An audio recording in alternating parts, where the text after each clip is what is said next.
के रामविलास पासवान दलित राजनीति का एक बहुत बड़ा चेहरा थे और तीसरे मोर्चे के गठन में उन्होंने बहुत बड़ी भूमिका निभाई थी। वो यूपीए सरकार में भी मंत्री रहे और एनडीए सरकार में भी वो मंत्री रहे।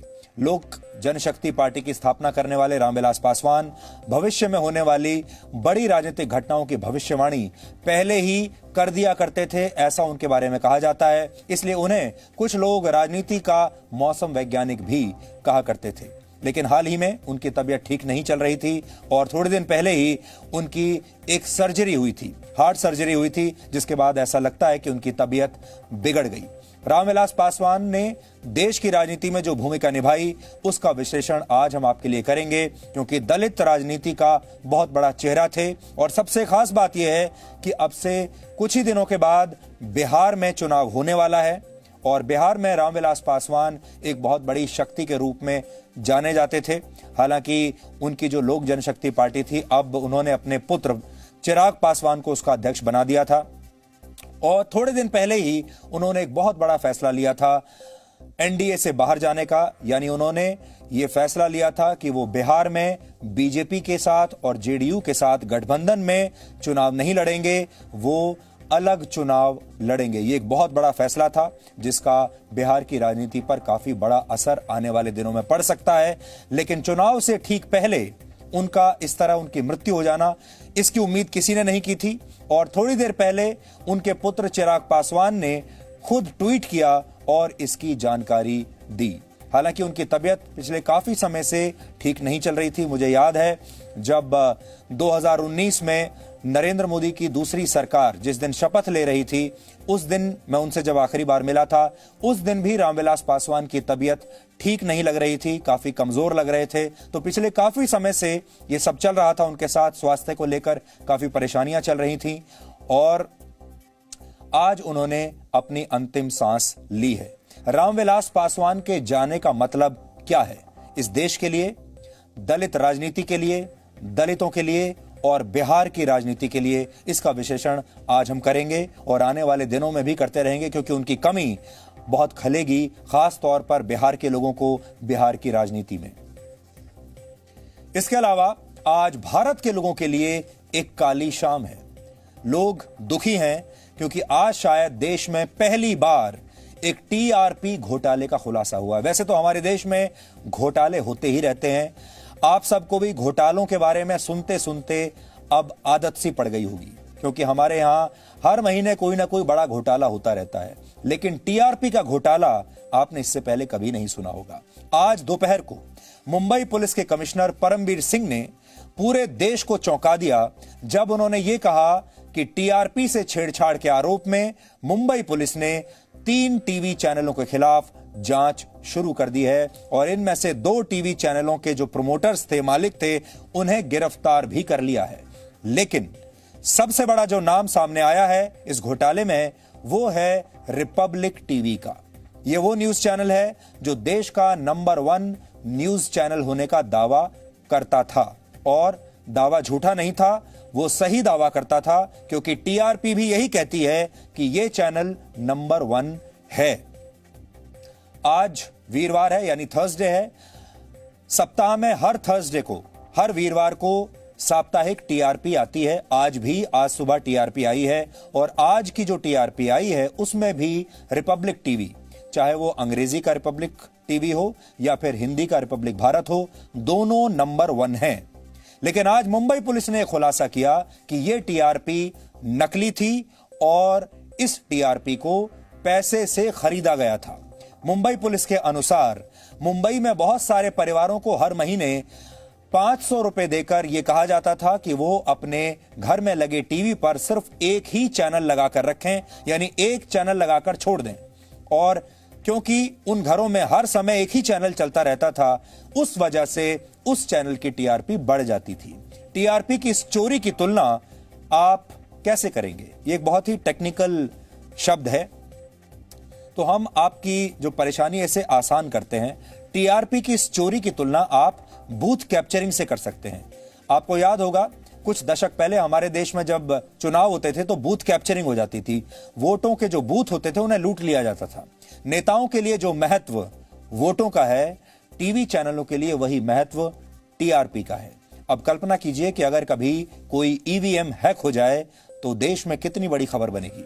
इसी प्रकार अगर टीआरपी मापने वाले बक्से हैक कर लिए जाएं तो इससे बड़ी खबर और क्या हो सकती है, खास तौर पर ऐसे में जब देश का पूरा माहौल ये मीडिया ही बनाता है, ये न्यूज चैनल ही बनाते हैं और न्यूज चैनल ही कई बार ऐसा लगता है कि देश के बड़े बड़े फैसले ले रहे हैं। न्यूज चैनल जज बने हुए हैं, न्यूज चैनल अदालत खोलकर बैठे हैं अपने न्यूज रूम्स में। न्यूज चैनल ही आजकल हर मर्डर की जांच करते हैं, हर रेप की जांच करते हैं और न्यूज चैनल ही इंसाफ भी दिलाते हैं। लेकिन क्या यह सब कुछ खरीदा गया है? क्या यह सब कुछ नकली है? क्या यह सब कुछ टीआरपी के लिए किया जाता है? आपको याद होगा वर्ष 1975 में चुनावों में धांधली के आरोप में तत्कालीन प्रधानमंत्री इंदिरा गांधी दोषी पाई गई थी। एक अदालत ने उन्हें दोषी पाया था और इसके बाद उनका चुनाव रद्द कर दिया गया था और उन पर चुनाव लड़ने को लेकर 6 साल के लिए पाबंदी लगा दी गई थी। यह इतना बड़ा मुद्दा बन गया था तब कि देश में इसके बाद इमरजेंसी लगा दी गई।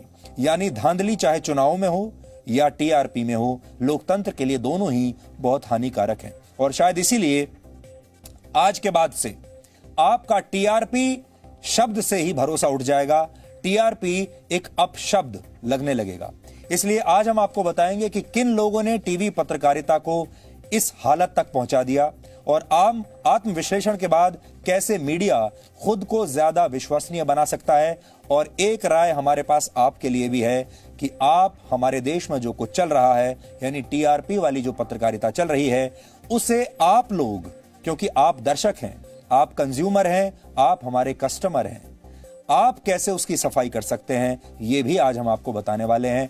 और आपको यह भी बताएंगे कि यह टीआरपी नापने का जो पूरा तंत्र है, ये पूरा जो बिजनेस मॉडल है, ये होता क्या है। तो यकीन मानिए अगर आपने आज का हमारा डीएनए देख लिया तो आप खुद भी टीआरपी के एक्सपर्ट बन जाएंगे।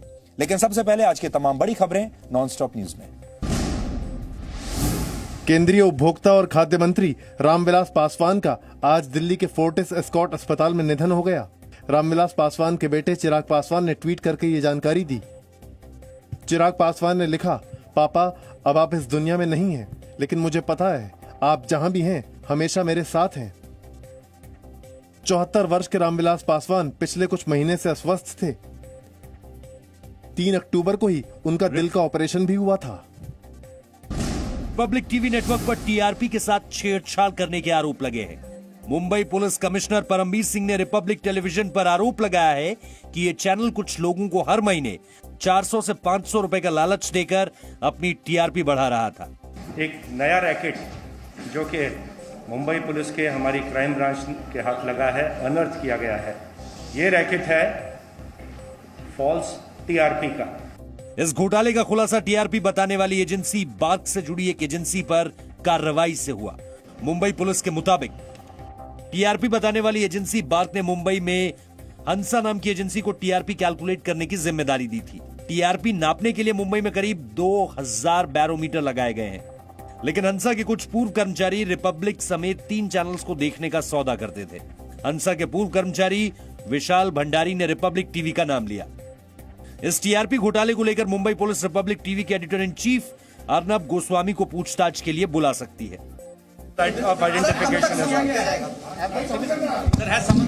कुछ लोगों को आज इशू कर दिए जाएंगे, कुछ लोगों को समन्स आज इशू कर दिए जाएंगे, आज कर दिए जाएंगे। मुंबई पुलिस ने टीआरपी घोटाले में 2 चैनलों फख्त मराठी के मालिक शिरीष शेट्टी और बॉक्स सिनेमा के मालिक नारायण शर्मा को गिरफ्तार किया है। एक आरोपी के पास से 20 लाख रुपए जब्त किए गए हैं, जबकि बैंक लॉकर में 8,50,000 रुपए मिले हैं। मुंबई पुलिस ने यह भी दावा किया कि रिपब्लिक समेत 3 चैनल्स ने फर्जी टीआरपी के जरिए करोड़ों रुपए का मुनाफा कमाया। इसके लिए मुंबई में कई लोगों को रिपब्लिक टीवी पूरे दिन चलाकर रखने के लिए कहा गया था। जी न्यूज ने मुंबई पुलिस के इस खुलासे को लेकर रिपब्लिक टीवी का पक्ष भी जानने की कोशिश की, लेकिन मुंबई में रिपब्लिक टीवी के ऑफिस में जी न्यूज रिपोर्टर सोनल सिंह को कवरेज से रोका गया। हमारे कैमरे के सामने लगातार आ रहे हैं, हम गेट पर हैं, जी न्यूज। रिपब्लिक टीवी ने अपने ऊपर लगे आरोपों को बेबुनियाद बताते हुए कहा कि मुंबई पुलिस कमिश्नर परमबीर सिंह झूठ बोल रहे हैं। शिवसेना नेता प्रताप सरनाइक ने टीआरपी घोटाले की निंदा की है। उन्होंने रिपब्लिक टीवी के editor in chief Arnab Goswami की गिरफ्तारी की मांग की है। भारत पूछ रहा है, देश की जनता पूछ रही है, कब होगा अर्नब गोस्वामी जेल के अंदर और कब पुलिस करेगी उससे छानबीन। जेडीयू सांसद केसी त्यागी ने इस खुलासे पर कहा कि ये टीआरपी में भ्रष्टाचार का जीता जागता उदाहरण है। एक बड़ा रैकेट जो टीआरपी के नाम पे किया जा रहा था, जिससे विज्ञापन दाताओं के साथ भी ब्लैकमेलिंग की जाती थी, उसका पर्दाफाश हुआ है। मुझे मुंबई पुलिस पर पूरा विश्वास है कि वो जल्दी ही इस रैकेट का, इस गिरोह का पर्दाफाश करेगी। वैसे तो आज हम शुरुआत करने वाले थे एक बहुत बड़ी खबर से, और वो खबर ये है जिसमें आज हम आपको ये बताने वाले थे कि टीआरपी की चोरी कैसे की जाती है। लेकिन अब उससे भी बड़ी एक और खबर आ गई अब से थोड़ी देर पहले, और वो बड़ी खबर यह है कि केंद्रीय मंत्री और लोक जनशक्ति पार्टी के नेता रामविलास पासवान का निधन हो गया है। वो 74 वर्ष के थे और रामविलास पासवान पिछले कुछ समय से बीमार चल रहे थे। दिल्ली के फोर्टिस एस्कॉर्ट्स अस्पताल में उनका इलाज चल रहा था। उन्हें किडनी और हार्ट की समस्या थी और रामविलास पासवान के पुत्र चिराग पासवान ने ट्वीट करके खुद इसकी जानकारी दी है। 24 अगस्त को उन्हें अस्पताल में भर्ती करवाया गया था और इसी कारण वो बिहार चुनाव में भी सक्रिय दिखाई नहीं दे रहे थे और बड़ी बड़ी बैठकों में वो दिख नहीं रहे थे। फिलहाल वो केंद्र की नरेंद्र मोदी सरकार में उपभोक्ता मामलों के मंत्री थे। रामविलास पासवान के नाम 6 प्रधानमंत्रियों के साथ काम करने का एक अनूठा रिकॉर्ड है। वो वीपी सिंह के साथ काम कर चुके हैं जब वीपी सिंह प्रधानमंत्री थे। उन्होंने एचडी देवेगौड़ा की सरकार में काम किया, इंद्र कुमार गुजराल की सरकार में मंत्री रहे, अटल बिहारी वाजपेयी की सरकार में मंत्री रहे, डॉक्टर मनमोहन सिंह की सरकार में भी मंत्री रहे और नरेंद्र मोदी की सरकार में भी मंत्री वो रहे। यानी चाहे यूपीए की सरकार हो, एनडीए की सरकार हो, किसी तीसरे मोर्चे की सरकार हो, वो हर सरकार में मंत्री रहे हैं। ये सभी अलग अलग दलों के प्रधानमंत्री हैं, लेकिन रामविलास पासवान ने इन सभी के साथ मिलकर काम किया। दलित राजनीति का उन्हें बहुत बड़ा चेहरा माना जाता है और जीवन भर उन्होंने दलितों के उत्थान के लिए और दलितों के लिए काम किया। और उनकी जो पार्टी है लोक जनशक्ति पार्टी, वो भी दलितों की पार्टी मानी जाती है और बिहार के चुनावों से ठीक पहले उनकी इस तरह मृत्यु हो जाना बिहार के चुनावों पर भी एक बहुत गहरा असर डालेगा। रामविलास पासवान भारतीय दलित राजनीति के प्रमुख नेताओं में से एक थे। पहले वो जनता दल में थे, लेकिन वर्ष 2000 में उन्होंने अपनी खुद की पार्टी बना ली जिसका नाम है लोक जनशक्ति पार्टी। और फिर वर्ष 2014 के लोकसभा चुनाव से ठीक पहले उन्होंने कांग्रेस का साथ छोड़कर बीजेपी से गठबंधन कर लिया और जब नरेंद्र मोदी प्रधानमंत्री बने तो वो उनकी कैबिनेट के सदस्य बन गए। रामविलास पासवान का राजनीतिक करियर लगभग 32 वर्ष लंबा रहा, जिसमें उन्होंने कुल 11 चुनाव लड़े, जिनमें से 9 में उनकी जीत हुई। इस बार लोकसभा के लिए उन्होंने चुनाव नहीं लड़ा था। मनमोहन सिंह की सरकार में वर्ष 2004 से 2009 तक वो केंद्रीय रसायन एवं उर्वरक मंत्री रहे। वाजपेयी जी की सरकार में वर्ष 2001 से 2002 तक केंद्रीय खनिज मंत्री रहे। गुजरात दंगों के बाद उन्होंने वाजपेयी सरकार से तब इस्तीफा दे दिया था। अटल बिहारी वाजपेयी सरकार में ही 1999 से 2000 तक वो केंद्रीय सूचना और प्रसारण मंत्री भी रहे। 1996 से 98 तक वो देश के रेल मंत्री रहे और इस दौरान एचडी देवेगौड़ा और इंद्र कुमार गुजराल प्रधानमंत्री थे। 1989 में भी वो वीपी सिंह की सरकार में मंत्री बने थे। रामविलास पासवान बिहार के खगड़िया जिले में एक गरीब परिवार में पैदा हुए थे और 1969 में वो बिहार पुलिस में डीएसपी के पद के लिए चुने गए थे। लेकिन उसी साल वो बिहार विधानसभा का चुनाव जीतकर विधायक बन गए, यानी डीएसपी ना बनकर, पुलिस में ना जाकर वो राजनीति में आ गए और फिर विधायक बन गए। रामविलास पासवान को याद करते हुए सूचना प्रसारण मंत्री प्रकाश जावड़ेकर ने कहा कि 2 हफ्ते पहले ही रामविलास पासवान से उनकी मुलाकात हुई थी और उन्हें बिल्कुल भी अंदाजा तब नहीं था कि एक दिन अचानक इस तरह वो चले जाएंगे। पासवान जी का निधन एक बेहद ही दुखद समाचार है। वो जिंदगी भर दलित, पिछड़े सभी समूहों के लिए लड़ते थे। मंत्रिमंडल में वो बहुत सक्रिय रहते थे। जिंदगी उन्होंने इन्हीं विषयों के लिए खपा दी। प्रधानमंत्री नरेंद्र मोदी जी पर उनका बहुत विश्वास था और हमेशा उनकी तारीफ वो करते थे। आज केवल बिहार में नहीं, पूरे देश भर में लोगों को बहुत दुख हो रहा है। एक जिंदा दिल इंसान थे, हमेशा प्रसन्न रहते थे, और ऐसे व्यक्ति अचानक, अभी जो हमारी मंत्रिमंडल की बैठक हुई उसमें भी वो आए थे एक सप्ताह पहले, लेकिन 2 सप्ताह पहले, लेकिन अभी वो चल बसे। बहुत दुखद समाचार है। हमारी भावभीनी श्रद्धांजलि। बहुत ही दुखद समाचार हम लोगों को मिली है, और मैं इतना कहना चाहता हूं कि रामविलास पासवान जी एक वट वृक्ष के रूप में रहे हैं बिहार की राजनीति में। इतना लंबे उनका अनुभव रहा है, राजनीतिक जीवन रहा है। लोगों की आवाज़ को, गरीबों की, वंचितों की, शोषितों की, दलितों की हमेशा उन्होंने उत्थान की बात कही है, और लगातार हमारे पिता से उनके काफ़ी अच्छे संबंध रहे हैं। हम लोग तो बचपन से ही उनको देखते रहे हैं। एक पारिवारिक संबंध हम लोगों का रहा है। राजनीति भले ही अलग मायने हैं, लेकिन एक परिवार के संबंध में, परिवार के रूप में हम लोग सब लोग जो है रहे हैं। हम लोग के घरेलू संबंध था, आना जाना भी रहता था, हर चीज़ में, दुख सुख में समाचार लेना, पूछना, और भगवान से प्रार्थना करती हूँ, भगवान को, ईश्वर उनको जगह दे और परिवार जन को शक्ति दे। कोरोना काल में भी गरीबों को जो अनाज सब जगह मिला, उसमें उनका मंत्रालय और उनका एक बहुत अहम रोल था, जो नरेंद्र मोदी जी के निर्देश पे वो उन्होंने बहुत अच्छे से किया। वो एक सफल इंसान थे, एक सफल मंत्री थे, एक सफल मित्र थे। उनको कभी भुलाया नहीं जा सकता।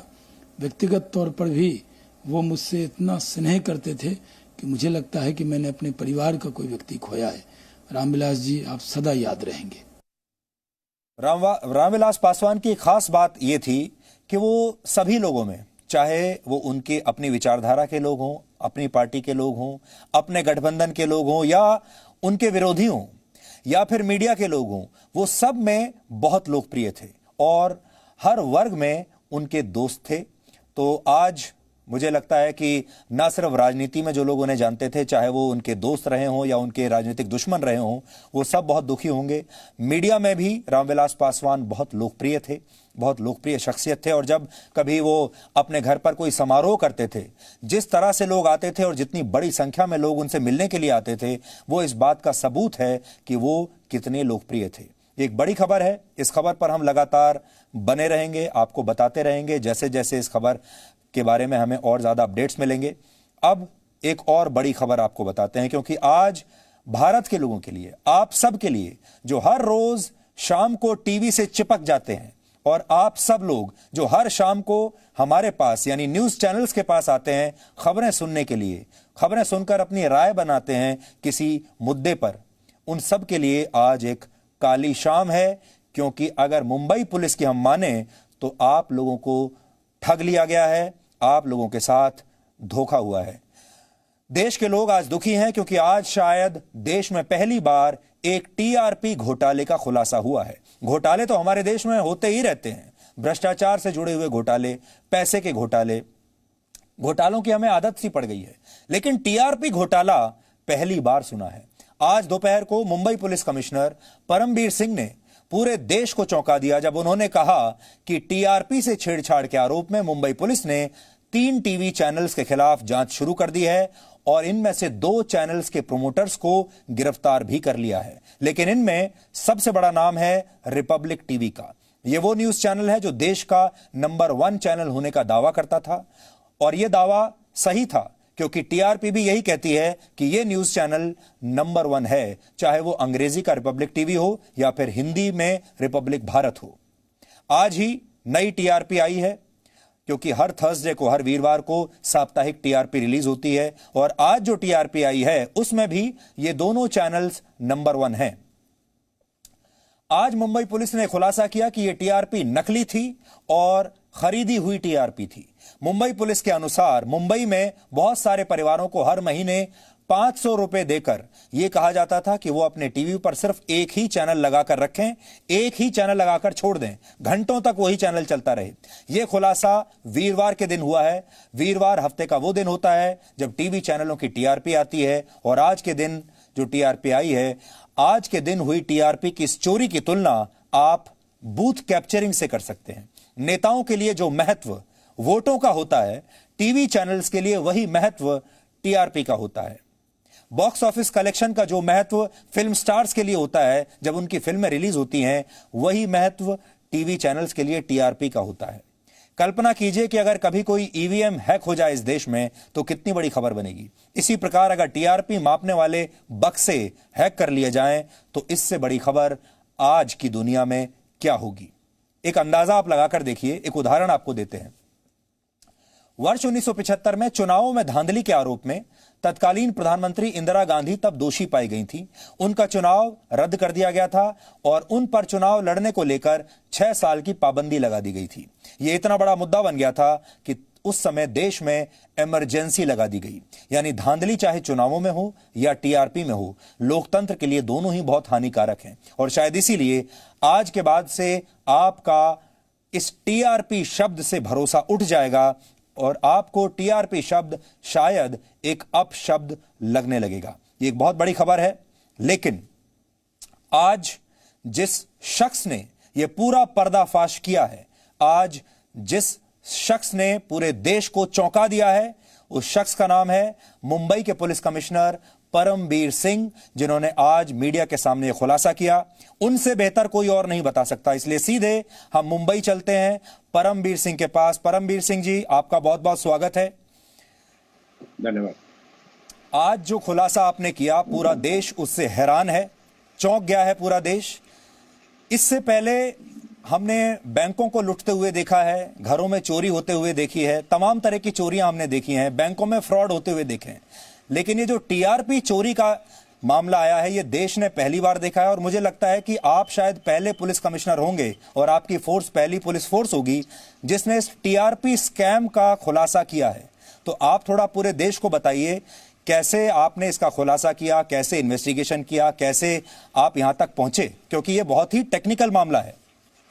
जी हाँ, देखिए, government of India ministry of information broadcasting की एक एजेंसी है जिसका नाम है बार्क। और बार्क का काम है अलग अलग चैनल्स की व्यूअरशिप को रेट करना, उनकी टीआरपी डिटरमिन करना।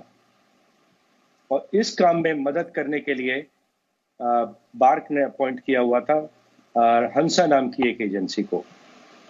तो हमको हंसा एजेंसी ने आके ऐसा कंप्लेंट दिया था, एफआईआर दिया था कि उनके नीचे एक्स कुछ कर्मचारी थे, फॉर्मर उनके कर्मचारी थे जो पहले वहां पे काम करते थे।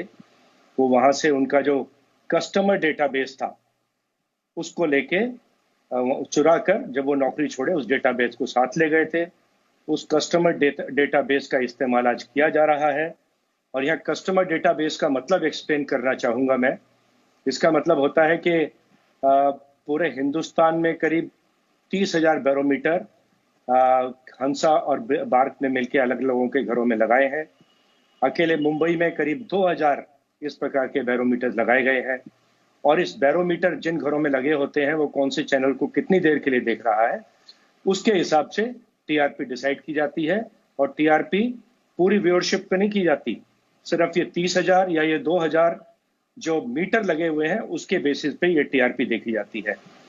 ये किसके घर में टीआरपी मापने वाला ये मीटर लगा हुआ है, बैरोमीटर लगा हुआ है, ये कॉन्फिडेंशियल डाटा था हंसा का। लेकिन एक्स एम्प्लॉय वो वहां से डेटा चुरा कर ले गए और उस डेटा का इस्तेमाल टीआरपी को मैनिपुलेट करने के लिए करा जा रहा था, ऐसा आरोप हमारे पास आया। हमने उसमें इन्वेस्टिगेशन शुरू किया और इन्वेस्टिगेशन में करने के बाद हमारे सामने ये आया कि 2 तो छोटे चैनल सामने आए, एक तो फक्त मराठी और एक बॉक्स सिनेमा, जो कि इस प्रकार का कार्य कर रहे थे, टीआरपी को मैनिपुलेट इस बैरोमीटर के मार्फत से कर रहे थे। और आगे जब इन्वेस्टिगेशन किया गया तो उसमें हमको ये भी मालूम पड़ा कि रिपब्लिक चैनल है वो भी इसी प्रकार का टीआरपी मैनिपुलेशन का काम कर रहा था। बार्क ने हमको अपनी एनालिटिकल रिपोर्ट में बताया कि रिपब्लिक टीवी की जो सस्पिशियस ट्रेंड्स दिखाई दे रहे थे, ये मैं आपको रिपीट करता हूं, बार्क ने अपनी रिपोर्ट में हमको बताया, और इसी प्रकार से कुछ कस्टमर्स का सस्पिशियस व्यूइंग दिखाई दे रहा था, उसका डेटा हमसे शेयर किया। हमने उन कस्टमर्स को बुलाया और उनसे पूछताछ करी, तो उन्होंने मान्य किया कि उनको अप्रोच किया गया था कुछ लोगों के मार्फत, जो बीच में दलाली करने वाले लोग थे या जो इन लोगों से डायरेक्ट संपर्क में थे। और ऐसे 2 व्यक्तियों को पहले हमने अरेस्ट किया, उनके पास से काफी पैसा जब्त हुआ, 20 लाख उनके अकाउंट से, 8.5 लाख उनके लॉकर से जब्त किया गया।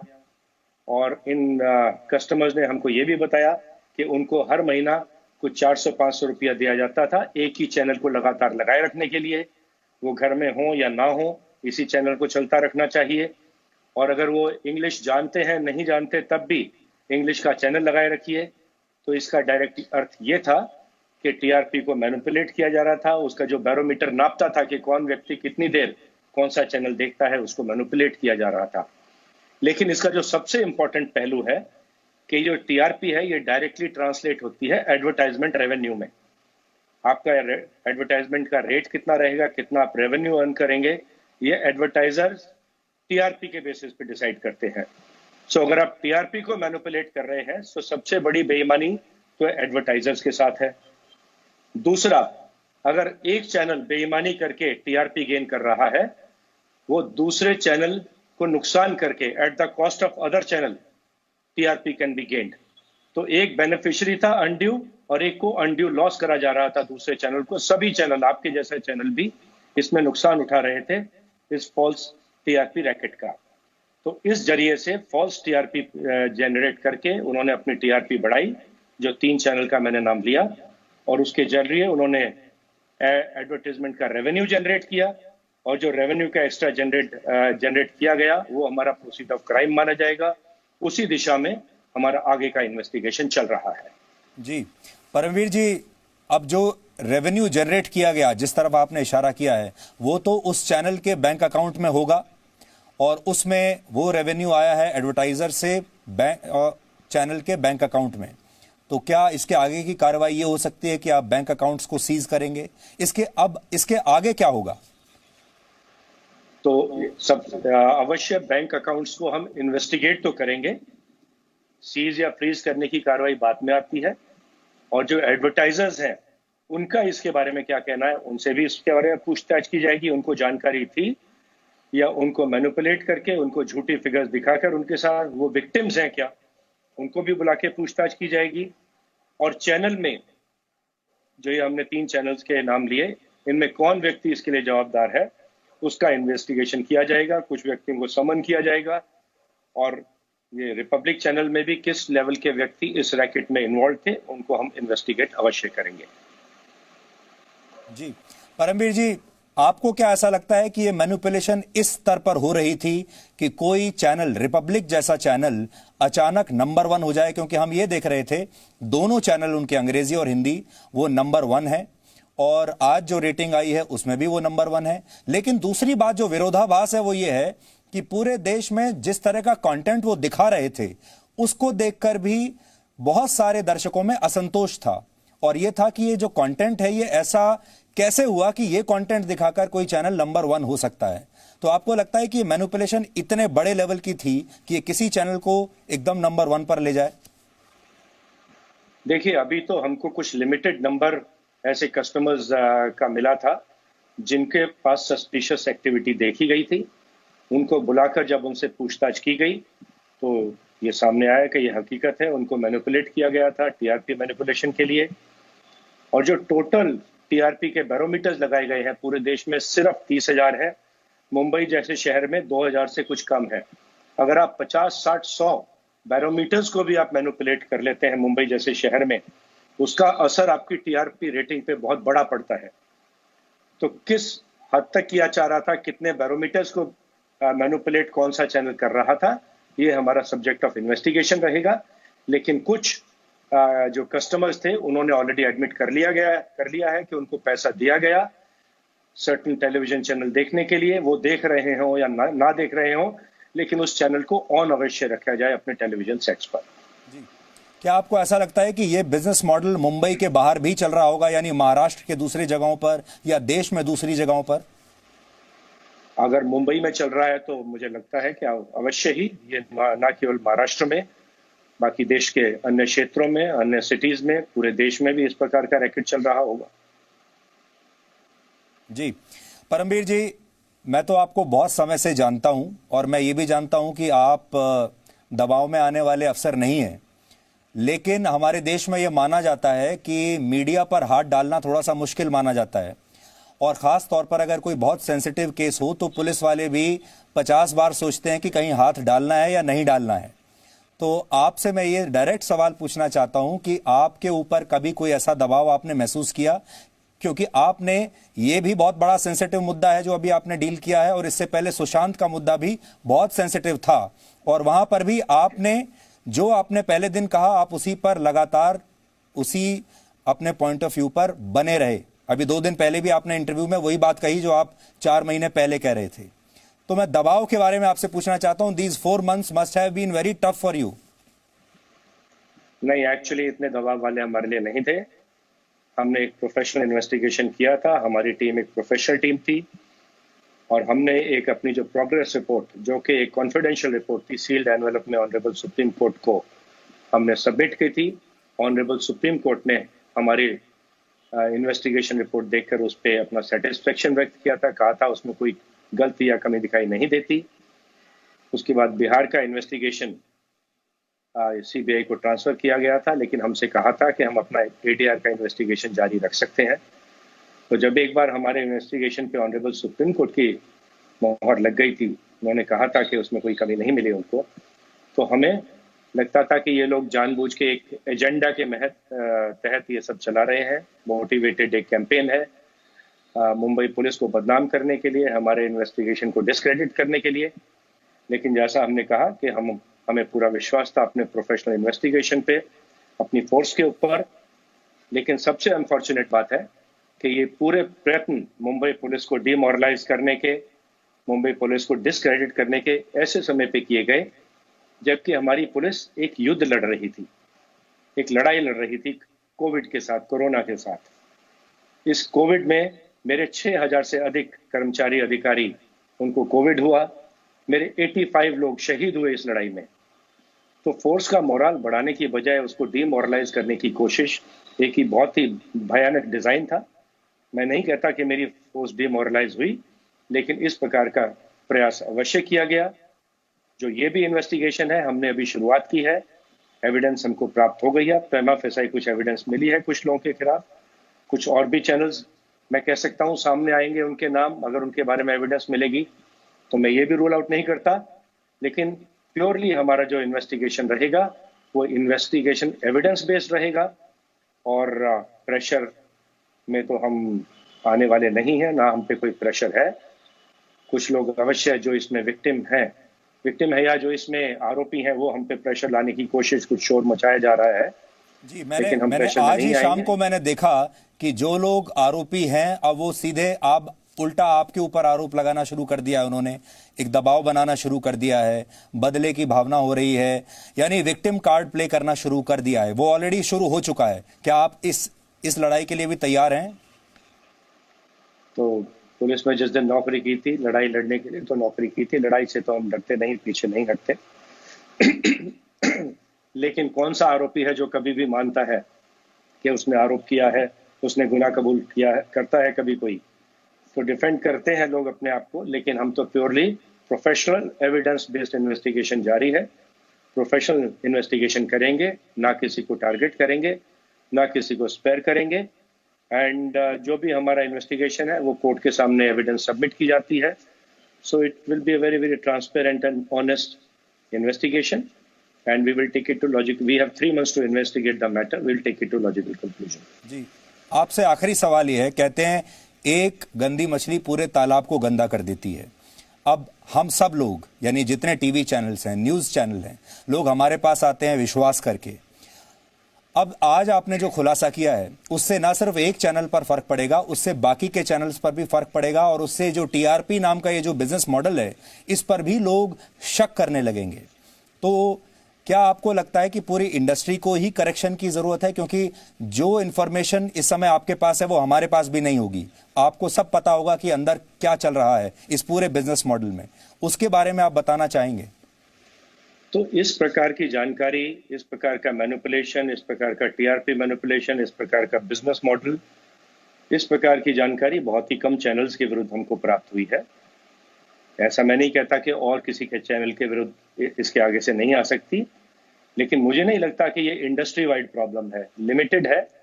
कुछ 1, 2, 3 चैनल इस प्रकार का कार्य कर रहे थे और जैसे मैंने कहा कि इसका डायरेक्ट असर, टीआरपी का असर रेवेन्यूज पे पड़ता है, आपका कितना जनरेशन हो रहा है एड रेवेन्यू, उस पर फर्क पड़ता है। तो उसी लालच में आकर अपनी इन्फ्लुएंस बढ़ाने के लिए कुछ लोगों ने इसका इस्तेमाल किया होगा, बट बाय एंड लार्ज इस प्रकार का बहुत ही वाइड स्प्रेड ये प्रैक्टिस है। सभी चैनल इस प्रकार की प्रैक्टिस अडॉप्ट कर रहे हैं। इस प्रकार की जानकारी हमारे सामने नहीं आई है। Thank you so much sir. और ये एक नया पोर्टफोलियो जो है आज आपके बायोडेटा में जुड़ गया है, ये भी एक नया इतिहास आपने रच दिया है। आज लोग आपको याद करेंगे इतिहास में इस टीआरपी स्कैम के लिए। और ये बहुत ही टेक्निकल मामला है, मतलब टीआरपी जो मीडिया के जो लोग हैं, बहुत सारे लोग वो खुद भी इसको इतना नहीं समझ पाते। तो मुझे लगता है कि आपने काफी मेहनत की होगी, आपका भी सर थोड़ी देर के लिए चकराया होगा, क्योंकि इट्स वेरी जी अभी भी चकरा रहा है। Thank you so much and all the best. Thank you very much. Thank you. Good night. Parambir Singh जो बता रहे थे कि उन्होंने कैसे इस पूरे टीआरपी स्कैम के बारे में पता चला उन्हें और कैसे उन्होंने इन्वेस्टिगेट किया और अब और आगे क्या हो सकता है। मुंबई के पुलिस कमिश्नर ने जो कुछ हमें बताया है वो सुनकर आज आप सब दुखी हो गए होंगे, हम भी बहुत दुखी हैं।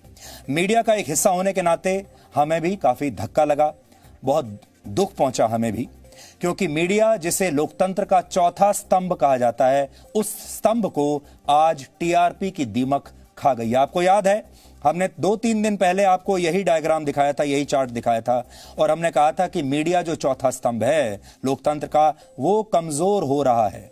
और आज जो मैं आपको ये डायग्राम दिखा रहा हूं, इसमें आप ये देख पाएंगे कि ये जो मीडिया नाम का जो चौथा स्तंभ है, इसे टीआरपी नामक दीमक वो खा रही है।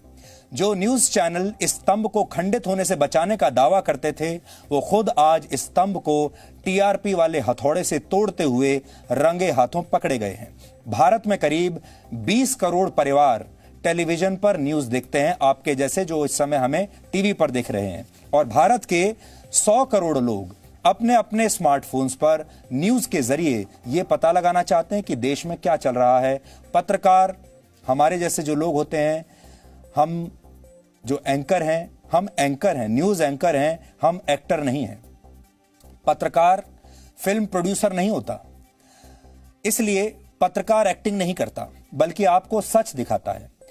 फिल्मों में और न्यूज में फर्क यह होता है कि फिल्म में जब स्क्रिप्ट लिखी जाती है तो ये आपकी पसंद सोचकर लिखी जाती है, आपको क्या अच्छा लगेगा ये सोचकर फिल्म बनाई जाती है। और फिल्म का जब अंत किया जाता है, उसका जब क्लाइमैक्स आता है, वो भी ये सोचकर किया जाता है कि आपकी पसंद क्या होगी, आप किस डायलॉग पर ताली बजाएंगे, ये कहकर वो डायलॉग लिखा जाता है और फिर बोला जाता है। लेकिन न्यूज में ऐसा नहीं होता। न्यूज में सच दिखाया जाता है, चाहे वो आपको अच्छा लगे या खराब लगे। लेकिन हाल के कुछ समय में ऐसा होने लगा था कि न्यूज में भी वही डायलॉग्स बोले जा रहे थे जो इस बात को देखकर लिखे गए थे कि उन डायलॉग्स पर कितने लोग तालियां बजाएंगे, कितनी सीटियां बजेंगी।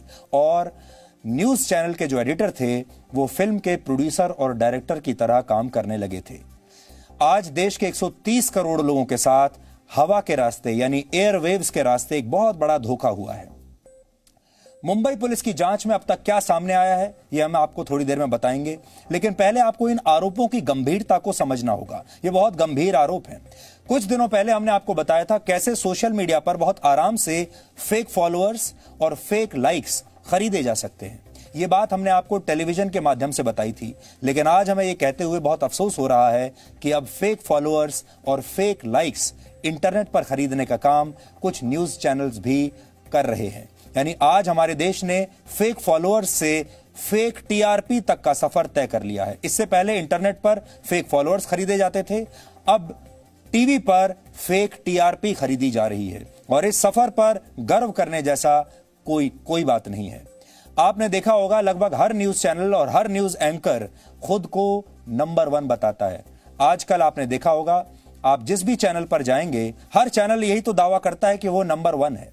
सब आपको ये बताते हैं और दर्शक कंफ्यूज हो जाते हैं कि असल में नंबर 1 है कौन, क्योंकि जो टीआरपी आती है उसको भी अगर आप अलग अलग भागों में खंडित करें तो हर चैनल असल में नंबर 1 बन सकता है। और नंबर 1 बनने की इस होड़ के पीछे यही टीआरपी की दौड़ है, क्योंकि जिसे जितनी टीआरपी मिलेगी उसे उतने ही विज्ञापन मिलेंगे और जिसे जितने विज्ञापन मिलेंगे उसे उतना सफल माना जाएगा, उसको उतना ही पैसा मिलेगा। यानी ये एक बिजनेस मॉडल है।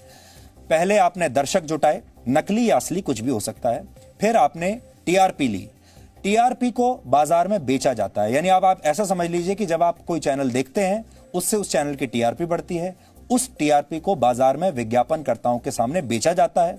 विज्ञापन आते हैं तो पैसा आता है। इसलिए चैनलों के लिए टीआरपी बहुत महत्वपूर्ण है। वैसे ही जैसे नेताओं के लिए वोट बहुत महत्वपूर्ण है। लोगों को 400-500 रुपए देकर टीआरपी बढ़ाने के लिए कहना बिल्कुल ऐसा ही है जैसे एक जमाने में कश्मीर में कुछ लोगों को 400-500 रुपए देकर सेना पर पत्थर मारने के लिए कहा जाता था, आपको याद होगा।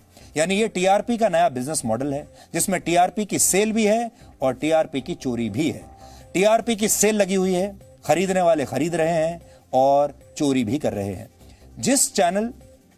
जिस न्यूज चैनल पर यह आरोप लगा है वो एक फ्री टू एयर चैनल। अब आप ये समझिए कि ये पूरा बिजनेस मॉडल कैसे चलता है। 2 तरह के चैनल होते हैं, एक फ्री टू एयर चैनल होता है जिसे हम अंग्रेजी में FTA कहते हैं, और एक होता है सब्सक्रिप्शन फीस वाला चैनल। यानी जो FTA होता है, फ्री टू एयर चैनल, इस चैनल को देखने के लिए आपको कोई सब्सक्रिप्शन फीस नहीं देनी पड़ती, आप मुफ्त में उस चैनल को देख सकते हैं। और हमेशा ध्यान रखिए, जब आप किसी प्रोडक्ट के लिए पैसा नहीं चुकाते, उसे मुफ्त में कंज्यूम करते हैं, तो आप खुद एक प्रोडक्ट बन जाते हैं।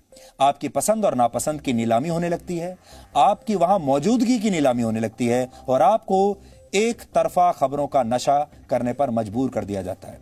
लेकिन आज आपको यह जानकर अच्छा लगेगा कि Zee News free to air channel नहीं है, ये एक पेड चैनल है। यानी इसकी सब्सक्रिप्शन फीस हमारे दर्शक देते हैं। यानी आप हमें जो पैसा देते हैं उसी पैसे से हम आप तक खबरें पहुंचाने का खर्च उठाते हैं। हालांकि हमारी जो सब्सक्रिप्शन फीस है वो बहुत ही मामूली है, बहुत कम है। हालांकि हमें विज्ञापन भी मिलते हैं, लेकिन हमें मिलने वाले विज्ञापनों का एकमात्र पैमाना टीआरपी नहीं बल्कि आपका भरोसा भी है। और अगर आप अलग अलग चैनल देखेंगे तो आपको समझ में आ जाएगा कि कौन सा चैनल सिर्फ टीआरपी पाने के लिए खबरें बनाता है और कौन सा चैनल आपका भरोसा जीतने के लिए खबरें बनाता है। यह बहुत बड़ी विडंबना है कि आज देश के सबसे बड़े साहित्यकारों में से एक मुंशी प्रेमचंद की पुण्यतिथि है। मुंशी प्रेमचंद आज भी प्रासंगिक हैं। उन्होंने लोकप्रियता की खातिर अपने साहित्य के मापदंडों से कभी भी समझौता नहीं किया। मुंशी प्रेमचंद ने अपनी एक कहानी में एक बार लिखा था, क्या बिगाड़ के डर से ईमान की बात ना कहोगे? क्या बिगाड़ के डर से ईमान की बात ना कहोगे? और अगर आज मुंशी प्रेमचंद जीवित होते तो यह खबर देखकर शायद कहते कि टीआरपी घटने के डर से ईमान की बात ना कहोगे। यह बहुत बड़ा सवाल है। आप टीआरपी घटने के डर से क्या सही बात कहना बंद कर दोगे? क्या ईमान की बात कहना बंद कर दोगे? आप यानी दर्शक कौन सा टीवी चैनल कितनी देर तक देखते हैं, इसके आधार पर उस चैनल पर चलने वाले विज्ञापनों की दर तय होती है। यही कारण है कि हर चैनल में नंबर 1 बनने की होड़ लगी है। कोई चैनल टीआरपी में किस नंबर पर है यह पता लगाने के लिए वर्ष 2010 में एक नए सिस्टम की शुरुआत की गई थी, क्योंकि इससे पहले जो कंपनी टीआरपी के आंकड़े जारी करती थी उसकी विश्वसनीयता पर भी सवाल खड़े हो गए थे। इसके बाद भारत सरकार के सूचना और प्रसारण मंत्रालय के दिशा निर्देशों के तहत एक नई एजेंसी बनाई गई। इस नई एजेंसी का नाम है ब्रॉडकास्ट ऑडियंस रिसर्च काउंसिल यानी बार्क। बार्क में चैनलों और एडवर्टाइजर्स के प्रतिनिधि शामिल होते हैं। यह टीआरपी मापने की एक बहुत बड़ी एजेंसी है और भारत की सबसे बड़ी और एकमात्र एजेंसी है, एक ही एजेंसी है। चैनलों की रेटिंग पता करने के लिए बार्क ने देश भर में लगभग 44,000 बैरोमीटर लगा रखे हैं, अलग अलग राज्यों में, अलग अलग क्षेत्रों में। हर टेलीविजन चैनल के प्रसारण के साथ एक खास फ्रीक्वेंसी का ऑडियो होता है। इस ऑडियो को हम और आप सुन नहीं सकते, लेकिन बार्क के बैरोमीटर इसे सुन सकते हैं। इसे ऑडियो वाटर मार्किंग कहते हैं। यह बहुत टेक्निकल मामला है। इससे यह पता चल जाता है कि कोई व्यक्ति कितनी देर तक कौन सा चैनल देख रहा है। ये बैरोमीटर जिन 44,000 घरों में लगे हैं, उनके कुल सदस्यों की संख्या 1,80,000 के लगभग है। तो एक बात जो आपको समझने वाली है वो ये कि जो पूरा डेटा टीआरपी का आता है, ये सिर्फ लगभग 40,000 घरों से आता है।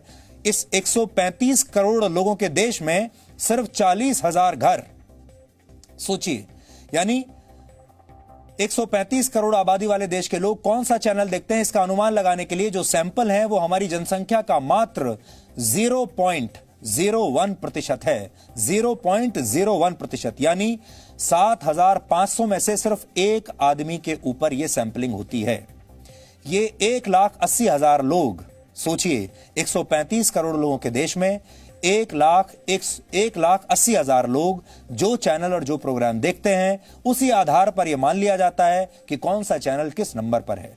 ये 1,80,000 लोग जिस तरह के प्रोग्राम देखते हैं, वैसे ही प्रोग्राम सारे चैनल एक साथ दिखाने लगते हैं। और यही कारण है कि कई बार आप देखते होंगे कि हर न्यूज चैनल एक जैसे ही प्रोग्राम दिखाता है, एक जैसी हेडलाइंस होती हैं, बल्कि सारे न्यूज चैनल एक जैसे दिखते भी हैं। एक जैसी ब्रेकिंग न्यूज आती है, एक जैसी हेडलाइन आती है, एक जैसी भाषा होती है, रिपोर्टिंग करने का एक जैसा तरीका होता है, और जिस चीज की जो लहर चल रही होती है, हर चैनल पर वही चलता है।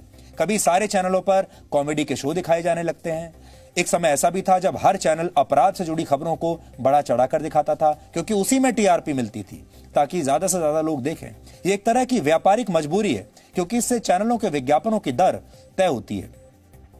किसी चैनल को जितनी ज्यादा रेटिंग मिलती है, उससे उतने ही ज्यादा विज्ञापन मिलते हैं। इन विज्ञापनों की दर भी रेटिंग के हिसाब से ऊपर नीचे होती है। जितनी ज्यादा टीआरपी उतनी ज्यादा कीमत, जितनी कम टीआरपी उतनी कम कीमत। इससे उस चैनल की कमाई यानी रेवेन्यू पर सीधा प्रभाव पड़ता है। और यही बिजनेस मॉडल है जिसने आज हमारी और आपकी पसंद नापसंद को भी एक तरह से हैक कर लिया है। और जो फ्री टू एयर चैनल होते हैं, जैसे रिपब्लिक टीवी है, फ्री टू एयर चैनल का सिर्फ एकमात्र जो साधन होता है कमाई का, वो है विज्ञापन। और विज्ञापनों के लिए टीआरपी बहुत जरूरी है। अब वो टीआरपी ईमानदारी से ली जाए या बेईमानी से ली जाए, लेकिन टीआरपी आनी चाहिए। ये जीवन और मरण का प्रश्न है। और खास तौर पर जो नए चैनल आए हैं, जो अभी हाल फिलहाल जो नए चैनल आए हैं, उनके लिए ये और भी बड़ी समस्या होती है। जी न्यूज देश का सबसे पुराना चैनल है, देश का सबसे बड़ा ब्रांड है। हम 26 साल से यही काम आपके सामने कर रहे हैं, आपको लगातार जिम्मेदारी से खबर दिखा रहे हैं। लेकिन जो नए चैनल हैं, वो रातों रात अमीर बनना चाहते हैं, वो रातों रात अपने घाटे को कम करना चाहते हैं, वो रातों रात टीआरपी के चार्ट पर नंबर 1 पर पहुंचना चाहते हैं। और इसलिए कई बार वो शॉर्टकट का इस्तेमाल करते हैं। टीआरपी खरीदने की कोशिश करते हैं, टीआरपी चुराने की कोशिश करते हैं, और न्यूज आपको इस तरीके से दिखाते हैं कि न्यूज मनोरंजन लगने लगे। क्योंकि जब आप मनोरंजन देखेंगे तो ज्यादा संख्या में लोग देखेंगे, जिससे टीआरपी बढ़ेगी। समस्या यह है कि कुछ चैनलों ने टीआरपी के सिस्टम में भी सेंध लगाने की कोशिश की है। ये एक तरह का धोखा है जो इस देश के करोड़ों लोगों के साथ हो रहा है। टीआरपी के बैरोमीटर से छेड़छाड़ का ये रैकेट किस तरह काम करता था, इस बारे में मुंबई से बता रहे हैं हमारे संवाददाता राकेश त्रिवेदी। ये जो आप अभी मकान देख रहे हैं मुंबई में, इतने बड़ी संख्या में जो मकान है, इन मकानों में से न जाने किस में बार्क के बैरोमीटर लगे होंगे।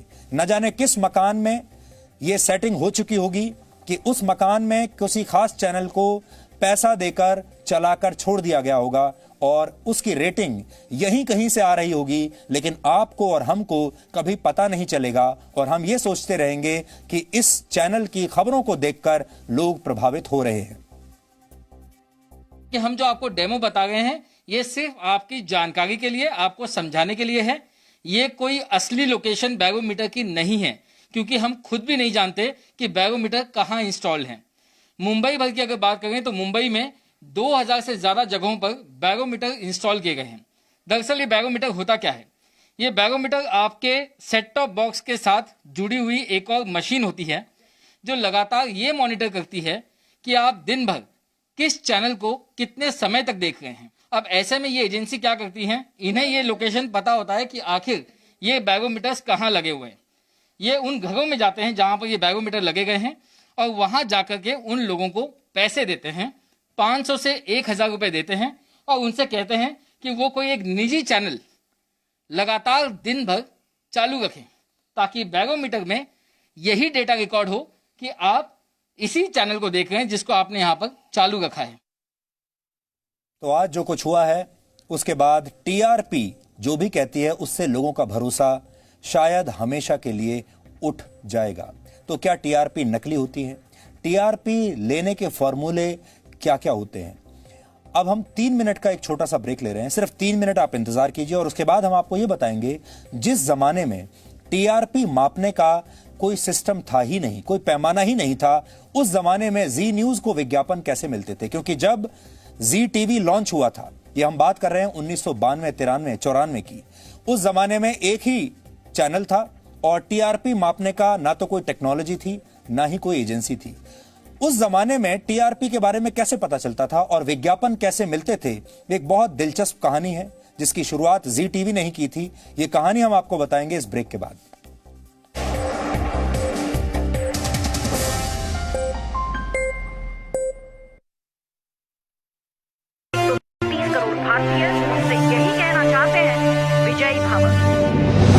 पापा कहते हैं कि संभव की सीमा जानने के लिए असंभव से आगे निकलना पड़ता है और योद्धा वही है जिसके मन में गौरवशाली परंपराओं के लिए सम्मान हो और जिसके कंधों पर अपने देश का अभिमान हो। Ladies and gentleman, lieutenant Anjali Kumar. Zee News, परंपरा संस्कारों की।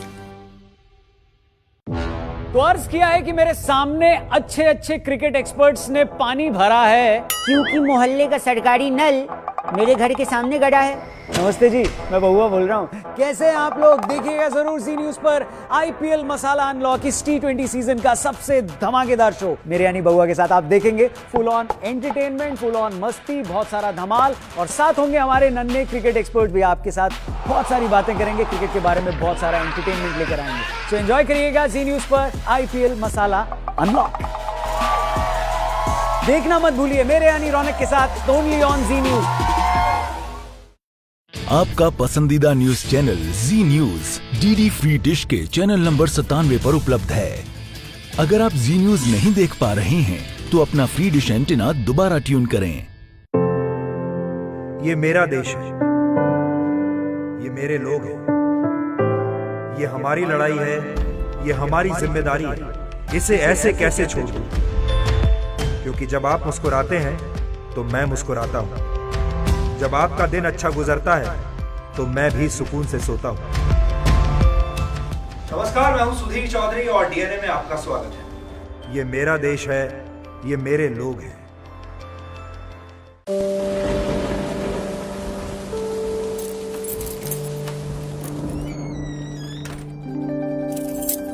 ये मेरे पापा हैं। हो सकता है ये कुछ बातें भूल जाते हैं, लेकिन मुझसे जुड़ी हर यादें मन की परतों में ठीक वैसे ही सजा रखी हैं जैसे इस अलमारी में कपड़ों की तह। उनके संघर्ष की धूप ने मुझे लक्ष्य पाने की सीख दी है और उनकी सांवली छाया ने माँ के संस्कार।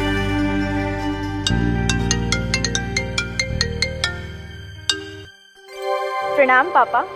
जीते रहो। आज तो हाँ पता है, आज आपके लिए बहुत स्पेशल दिन है। आज मैं आपको बहुत मिस कर रही हूँ पापा। इतिहास में ऐसा पहली बार हो रहा है जब लेफ्टिनेंट के परिवार वाले पासिंग आउट परेड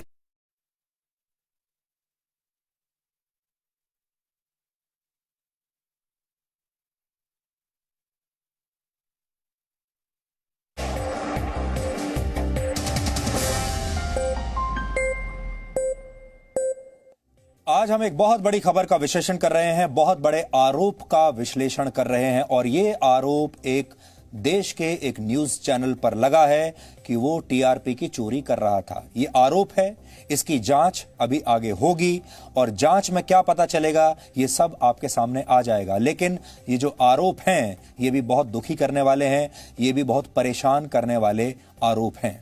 हर हफ्ते गुरुवार को टीवी रेटिंग जारी करने वाली एजेंसी बार्क ने नकली टीआरपी पर मुंबई पुलिस की इस जांच का स्वागत किया है और बार्क के प्रवक्ता ने कहा है कि पहले भी जब गड़बड़ियों की शिकायतें मिली तब हर बार कार्रवाई की गई। हम तय दिशा निर्देशों के अनुसार अपने पूरे सिस्टम की निगरानी करते हैं। हम मुंबई पुलिस की जांच का स्वागत करते हैं। उन्हें जांच में हमसे जो भी सहयोग चाहिए उसके लिए हम पूरी तरह तैयार हैं। ये बार्क का नया बयान आया है, स्टेटमेंट आई है। बार्क वो एजेंसी है जो ये टीआरपी रिलीज करती है, देश की सबसे बड़ी एजेंसी है और एकमात्र एजेंसी है। रिपब्लिक चैनल ने भी आज खुद पर लगे इन आरोपों को बेबुनियाद बताया है। उन्होंने एक बयान जारी किया है और इस चैनल के संपादक अर्नब गोस्वामी की तरफ से जारी बयान में मुंबई पुलिस पर आरोप लगाया गया है कि वो उसके खिलाफ बदले की कार्रवाई कर रही है। रिपब्लिक चैनल की तरफ से जारी वो बयान इस समय आपकी टीवी स्क्रीन पर है, जिसमें उन्होंने कहा है कि ये जो आरोप हैं मुंबई पुलिस द्वारा, ये सारे झूठे आरोप हैं। उन्होंने ऐसा कहा है और उन्होंने ये भी कहा है कि उन्हें जानबूझकर निशाना बनाने की कोशिश की जा रही है। ये स्टेटमेंट में उन्होंने अभी तक इन पूरे आरोपों का खंडन किया है। जी न्यूज देश का सबसे पुराना और पहला प्राइवेट न्यूज चैनल है और जी न्यूज की शुरुआत आज से 26 वर्ष पहले हुई थी। इस समय जो आप देख रहे हैं ये देश का पहला न्यूज बुलेटिन है। 1994 में देश का पहला न्यूज बुलेटिन जब हमने लॉन्च किया था वो ऐसा दिखता था।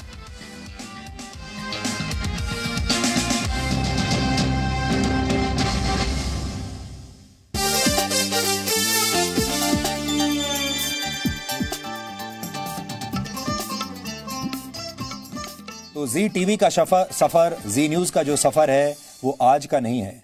हम पहले न्यूज चैनल थे इस देश के। उस जमाने में आज की तरह टीआरपी मापने का कोई पैमाना नहीं होता था। तब जी न्यूज को विज्ञापन कैसे मिलते थे, जी टीवी को विज्ञापन कैसे मिलते थे, क्योंकि उस जमाने में ना तो कोई और चैनल था, ना टीआरपी नापने के लिए कोई संस्था थी, ना ही कोई टेक्नोलॉजी थी। तो ऐसे में आप विज्ञापनकर्ताओं के पास, कंपनियों के पास जब जाएंगे और कहेंगे कि इस चैनल पर विज्ञापन दीजिए, तो वो कौन सा डेटा देखकर आपको विज्ञापन देंगे, क्योंकि डेटा था ही नहीं। इस बारे में जी टीवी की स्थापना करने वाले जी टीवी के संस्थापक डॉक्टर सुभाष चंद्रा ने एक बार एक बड़ा दिलचस्प किस्सा सुनाया था जो आज आपको सुनना चाहिए। तब उन्होंने बताया था कि उस जमाने में जी टीवी को देश भर से लोग पोस्ट कार्ड्स और चिट्ठियां लिखा करते थे, क्योंकि जब दर्शक उस समय ना तो इंटरनेट था ना सोशल मीडिया था, तो दर्शक अपनी राय भेजें कैसे, दर्शक बताएं कैसे कि उन्हें कौन सा प्रोग्राम अच्छा लगा, कौन सा खराब लगा, और अपनी राय, अपना फीडबैक कैसे दें। तो उस जमाने में, ये अर्ली 90s की बात है, लोग पोस्ट कार्ड लिखते थे और चिट्ठियां लिखते थे और हम जो पोस्ट बॉक्स नंबर दिया करते थे वहां पर वो भेज दिया करते थे। जी टीवी का तब देश भर से जी टीवी को हजारों और लाखों चिट्ठियां हर हफ्ते आया करती थी और हमारी सेल्स टीम को यही चिट्ठियां डॉक्टर सुभाष चंद्रा देते थे और उनसे कहते थे कि अब एडवर्टाइजर्स के पास इन चिट्ठियों को लेकर जाओ।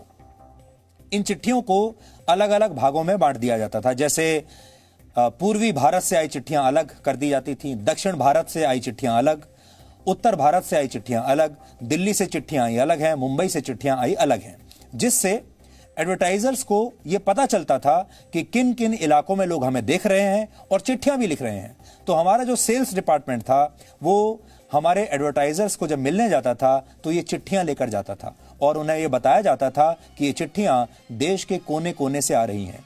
तब इसी आधार पर हमने सबसे पहले विज्ञापन लेने शुरू किए थे। ये मौलिक व्यूअरशिप थी, जिसे आप कहते हैं ऑर्गेनिक व्यूअरशिप, असली व्यूअरशिप। जब दर्शक टीवी चैनल देखता है, उसे पसंद करता है और इतना प्रभावित होता है कि वो चिट्ठी लिखने का समय निकालता है और चिट्ठी लिखता है उस चैनल को और अपनी राय बताता है, और तब ऐसी लाखों चिट्ठियां हमारे पास आती थी। ये जो मैकेनिज्म था, इसमें जरा सी भी मिलावट नहीं थी, पूरी तरह से प्योर था। लेकिन बाद में जब देश में नए नए न्यूज चैनल्स आने लगे तो ये एक उद्योग बन गया। जब और बाद में और दूसरे टीवी चैनल आ गए तो ये एक उद्योग बन गया। इसके बाद टीआरपी का पैमाना आया, नई टेक्नोलॉजी आई और देश के न्यूज चैनल्स में टीआरपी के हिसाब से कार्यक्रम बनने लगे, होड़ लग गई। देश के न्यूज चैनल्स के न्यूज रूम में जो पत्रकार थे वो ये सोचकर प्रोग्राम बनाने लगे कि किस कार्यक्रम में या किस खबर में ज्यादा टीआरपी मिलेगी, क्योंकि उन्हें यह नहीं बताया जाता था कि लोकप्रियता का पैमाना विश्वसनीयता है, उन्हें यह बताया जाता था कि लोकप्रियता का पैमाना है टीआरपी। इसलिए वो चीज दिखाओ जिससे टीआरपी मिले। राष्ट्रहित और समाज हित की खबरें छोड़कर आपको टीआरपी हित की खबरें उसके बाद मिलने लगी। और आज हालत यह हो गई है कि हमारे देश के मीडिया ने फेक फॉलोअर्स से फेक टीआरपी तक का सफर तय कर लिया है। इसके लिए कुछ हद तक देश के दर्शक भी जिम्मेदार हैं, क्योंकि न्यूज चैनलों पर फरमाइशी खबरों का चित्रहार दिखाने वालों ने पत्रकारिता के साथ तो धोखा किया ही है, दर्शकों ने भी ये सोचा नहीं कि इससे पत्रकारिता को कितना बड़ा नुकसान हो रहा है। एक बार को तो उन्हें प्रोत्साहन मिलता है ये देखकर कि आप देख रहे हैं, लेकिन उन्हें गलत चीज दिखाने का प्रोत्साहन मिलता है। हमने कुछ दिन पहले ही आपको इस विषय में चेतावनी दी थी, आपको याद होगा। तब हमने जो बात कही थी वो आपको आज एक बार फिर से सुननी चाहिए, क्योंकि ये बहुत बड़ा खुलासा हो गया है, ये टीआरपी स्कैम सामने आया है। और आज हम ये बात इसलिए कह रहे हैं, ऐसा नहीं है, ये बात हम आपको आज से नहीं वर्षों से कहते आए हैं। अभी कुछ दिन पहले भी हमने आपको ये बात कही थी, आज आपको हमारी वो पुरानी बात जरूर सुननी चाहिए। रिया चक्रवर्ती के इस इंटरव्यू को 24 घंटे में 5 लाख से ज्यादा लोग नापसंद यानी डिसलाइक कर चुके। आप सब ने इस इंटरव्यू को नापसंद कर दिया, डिसलाइक किया। लेकिन जब अगले हफ्ते टीआरपी आएगी और उसमें अगर यह आया कि यह इंटरव्यू सबसे ज्यादा देखा जाने वाला इंटरव्यू है, तो आप या देश या इस देश के जो लोग हैं वो क्या मानकर चले कि यह सबसे लोकप्रिय इंटरव्यू है या यह सबसे ज्यादा नापसंद किया जाने वाला इंटरव्यू है? और क्या सबसे ज्यादा देखे जाने वाली चीज को आप यह भी कह सकते हैं कि यह सबसे ज्यादा लोकप्रिय है? क्या टीआरपी जो आती है किसी भी चैनल की, वो जनता की भावनाओं का सही प्रतिनिधित्व होता है या टीआरपी भी नकली होती है? यह एक बहुत बड़ी परीक्षा है और बहुत बड़ी चुनौती है इस समय देश के लिए।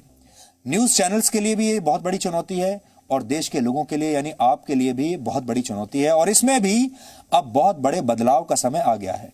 कुल मिलाकर न्यूज चैनल्स की इस नाट्यशाला में जब कोई खबर तैयार की जाती है तो उसमें सच नहीं, सिर्फ मसाला भरा होता है। और कई बार पत्रकार मसालेदार खबरों के लिए गिद्ध बन जाते हैं, ऐसे गिद्ध जिनके लिए टीआरपी से बढ़कर कुछ नहीं होता। और आज हम आपको पत्रकारिता के इन्हीं गिद्धों से एक बार फिर सावधान कर रहे हैं। न्यूज की इस नाट्यशाला की सबसे बड़ी खासियत यह है कि यहां जो चैनल किसी आरोपी का इंटरव्यू हासिल कर लेता है वो खुशी के मारे स्टेज पर नृत्य करने लगता है, और जो ऐसा नहीं कर पाता वो पूरे स्टेज को ही आग लगाने की कोशिश करता है। ये बात हमने आपको 28 अगस्त को कही थी, इसलिए ये मत सोचिएगा क्योंकि आज ये सब बात आ गई, ये आरोप लग रहे हैं, इसलिए मैं आज आपसे ये बात कह रहा हूं। जी न्यूज पर हम हमेशा से आपको यही बात कहते आए हैं और आपको सावधान करते आए हैं।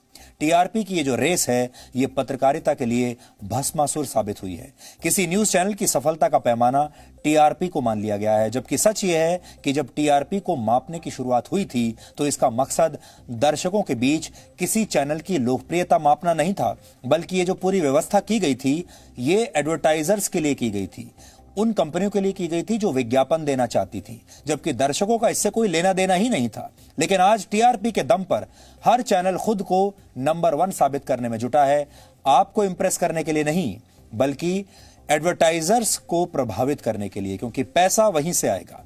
न्यूज चैनल्स के रूप में इस समय पूरे देश में सच के अलग अलग लगभग 400 से ज्यादा दुकानें चल रही हैं। ये 400 दुकानें हैं न्यूज चैनल्स नाम की, और हर दुकान पर आपको एक अलग तरह का सच बेचा जाता है। सब यही कहते हैं मैं आपको सच दिखा रहा हूं, सब यही कहते हैं कि मैं इंसाफ दिलवाऊंगा। टीवी पर जो न्यूज दिखाई जाती है उसके विज्ञापन का बाजार इस समय 3640 करोड़ रुपए का है, यानी लगभग 3600 करोड़ रुपए का पूरा बाजार है, जबकि टीवी पर विज्ञापन का कुल बाजार 32,000 करोड़ रुपए का है। यानी टोटल जो टीवी है उसमें चाहे आप एंटरटेनमेंट, स्पोर्ट्स कुछ भी ले लीजिए, वो 32,000 करोड़ का बाजार है। लेकिन जो न्यूज चैनल है उसका बाजार जो है वो 3600 करोड़ रुपए का है।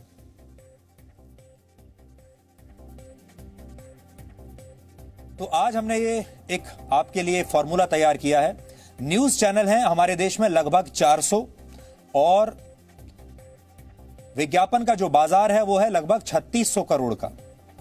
और जैसे जैसे टीआरपी ऊपर जाती है देखिए वैसे वैसे पैसा आना शुरू हो जाता है।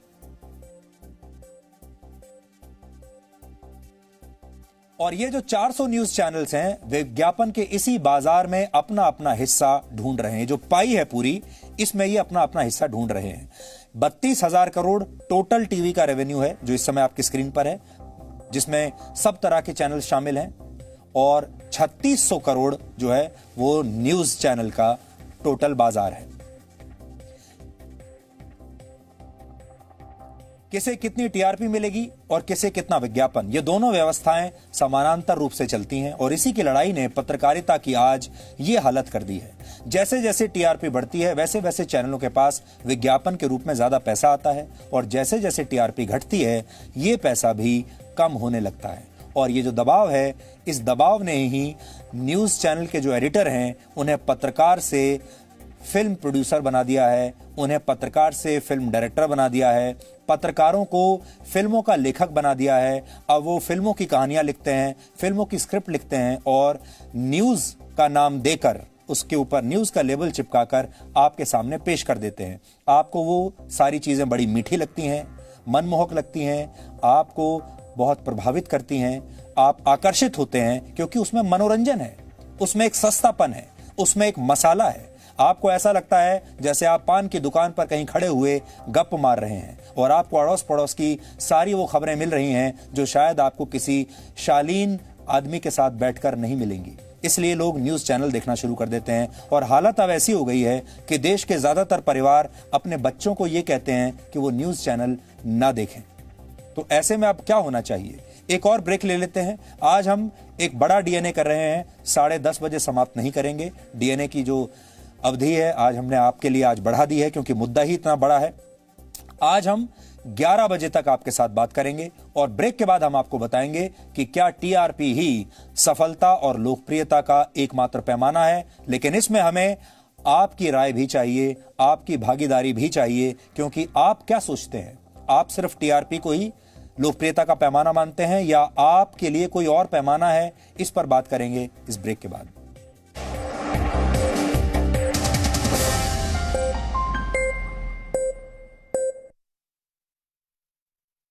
चौधरी और डीएनए में आपका स्वागत है। ये मेरा देश है, ये मेरे लोग हैं।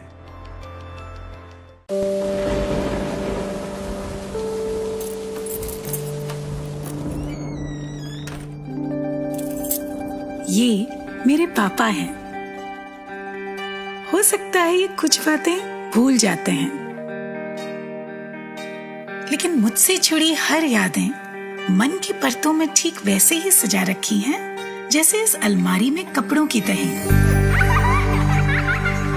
उनके संघर्ष की धूप ने मुझे लक्ष्य पाने की सीख दी है, और उनकी सांवली छाया ने माँ के संस्कार।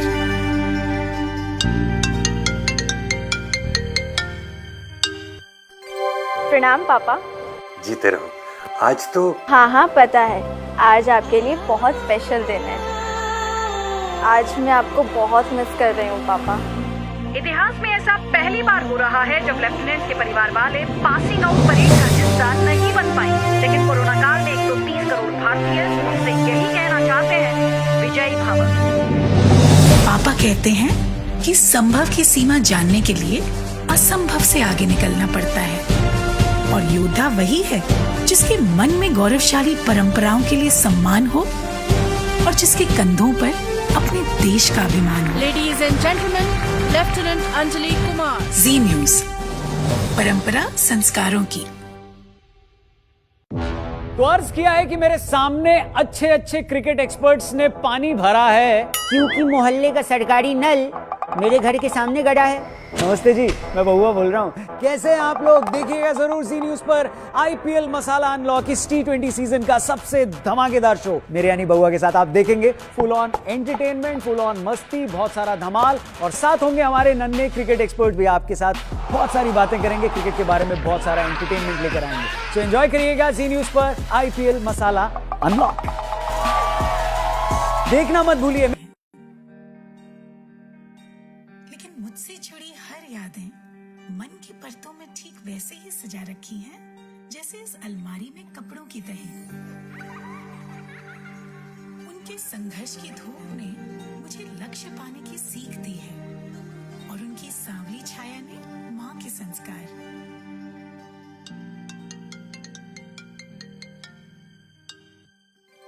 प्रणाम पापा। जीते रहो। आज तो हाँ पता है, आज आपके लिए बहुत स्पेशल दिन है। आज मैं आपको बहुत मिस कर रही हूँ पापा। इतिहास में ऐसा पहली बार हो रहा है जब लेफ्टिनेंट के परिवार वाले पासिंग आउट परेड का हिस्सा नहीं बन पाए, लेकिन कोरोना काल में 130 करोड़ भारतीय उनसे यही कहना चाहते हैं, विजयी भव। पापा कहते हैं कि संभव की सीमा जानने के लिए असंभव से आगे निकलना पड़ता है, और योद्धा वही है जिसके मन में गौरवशाली परंपराओं के लिए सम्मान हो और जिसके कंधों पर अपने देश का अभिमान हो। Ladies and gentlemen, Lieutenant Anjali Kumar. Zee News, परंपरा संस्कारों की। सपने एक स्पर्श से जगते हैं। कहते हैं ना, पहला कदम ही सफलता की सीढ़ी बनता है। Yes, I know. How can I forget that?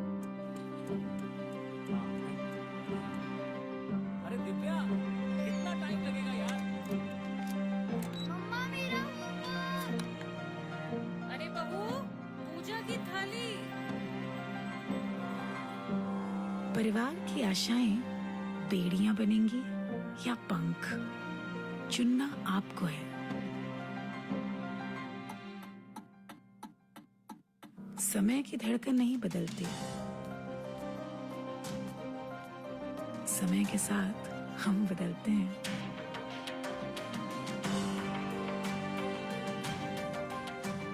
क्योंकि जब अपने संस्कारों के लिए सम्मान हो तो दुनिया झुकती है।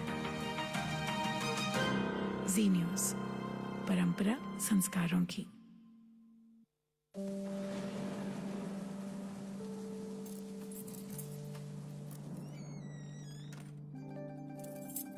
ये मेरे पापा हैं। हो सकता है ये कुछ बातें भूल जाते हैं, लेकिन मुझसे जुड़ी हर यादें मन की परतों में ठीक वैसे ही सजा रखी हैं जैसे इस अलमारी में कपड़ों की तह। उनके संघर्ष की धूप ने मुझे लक्ष्य पाने की सीख दी है, और उनकी सांवली छाया ने माँ के संस्कार।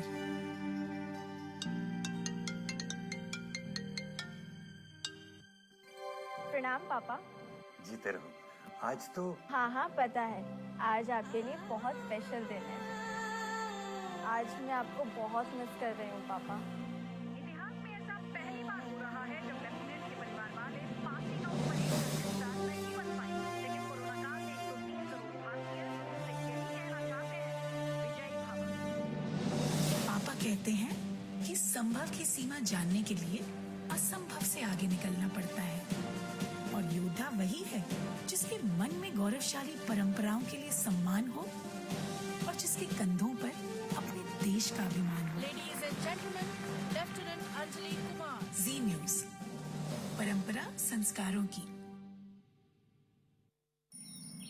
सपने एक स्पर्श से जगते हैं। कहते हैं ना, पहला कदम ही सफलता की सीढ़ी बनता है। Yes, I know. How can I forget that? अरे दिव्या, कितना टाइम लगेगा यार? मम्मा मेरा होमवर्क। अरे बहू, पूजा की थाली। परिवार की आशाएं बेड़ियां बनेंगी या पंख, चुनना आपको है। समय की धड़कन नहीं बदलती, समय के साथ हम बदलते हैं।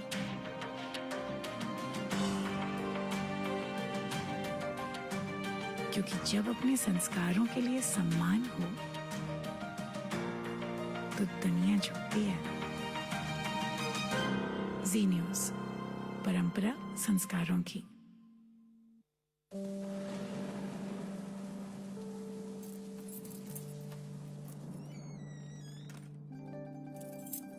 ये मेरे पापा हैं। हो सकता है ये कुछ बातें भूल जाते हैं, लेकिन मुझसे जुड़ी हर यादें मन की परतों में ठीक वैसे ही सजा रखी हैं जैसे इस अलमारी में कपड़ों की तह। उनके संघर्ष की धूप ने मुझे लक्ष्य पाने की सीख दी है और उनकी सांवली छाया ने माँ के संस्कार।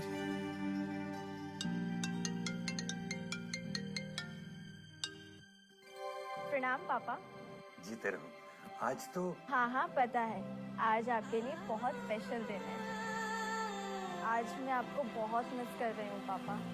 इतिहास में ऐसा पहली बार हो रहा है जब लेफ्टिनेंट के परिवार वाले पासिंग आउट परेड का हिस्सा नहीं बन पाए, लेकिन कोरोना काल में 130 करोड़ भारतीय उनसे यही कहना चाहते हैं, विजयी भव।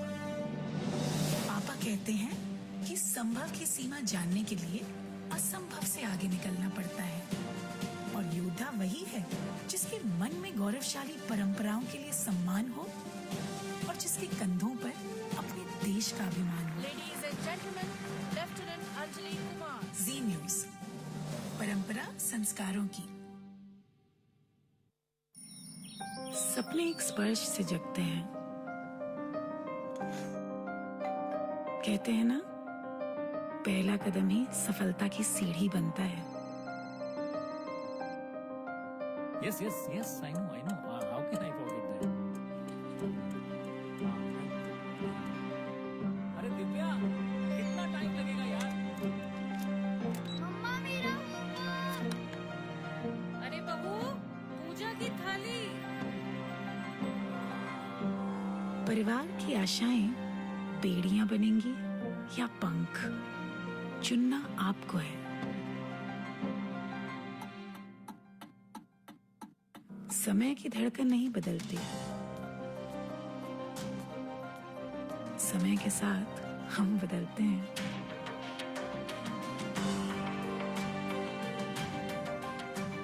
क्योंकि जब अपने संस्कारों के लिए सम्मान हो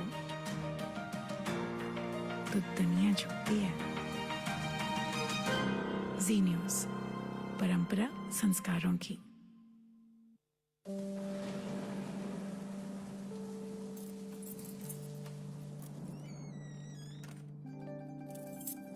ये मेरे पापा हैं। हो सकता है ये कुछ बातें भूल जाते हैं,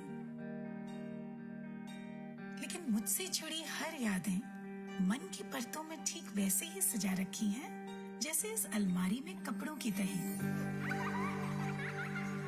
उनके संघर्ष की धूप ने मुझे लक्ष्य पाने की सीख दी है और उनकी सांवली छाया ने माँ के संस्कार।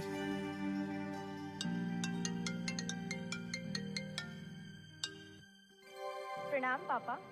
जीते रहो। आज तो हाँ पता है, आज आपके लिए बहुत स्पेशल दिन है। आज मैं आपको बहुत मिस कर रही हूँ पापा। इतिहास में ऐसा पहली बार हो रहा है जब लेफ्टिनेंट के परिवार वाले पासिंग आउट परेड का हिस्सा नहीं बन पाए, लेकिन कोरोना काल में 130 करोड़ भारतीय उनसे यही कहना चाहते हैं, विजयी भव। पापा कहते हैं कि संभव की सीमा जानने के लिए असंभव से आगे निकलना पड़ता है और योद्धा वही है जिसके मन में गौरवशाली परंपराओं के लिए सम्मान हो और जिसके कंधों पर अपने देश का अभिमान हो। Ladies and gentlemen, Lieutenant Anjali Kumar. Zee News, परंपरा संस्कारों की। सपने एक स्पर्श से जगते हैं। कहते हैं ना, पहला कदम ही सफलता की सीढ़ी बनता है। Yes, I know. How can I forget that? अरे दिव्या, कितना टाइम लगेगा यार? मम्मा मेरा होमवर्क। अरे बहू, पूजा की थाली।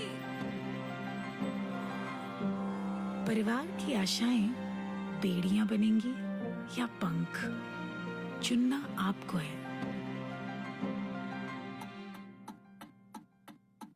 समय की धड़कन नहीं बदलती,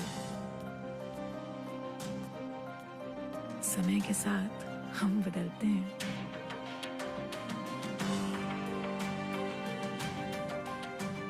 क्योंकि जब अपने संस्कारों के लिए सम्मान हो तो दुनिया झुकती है। जी न्यूज, परंपरा संस्कारों की।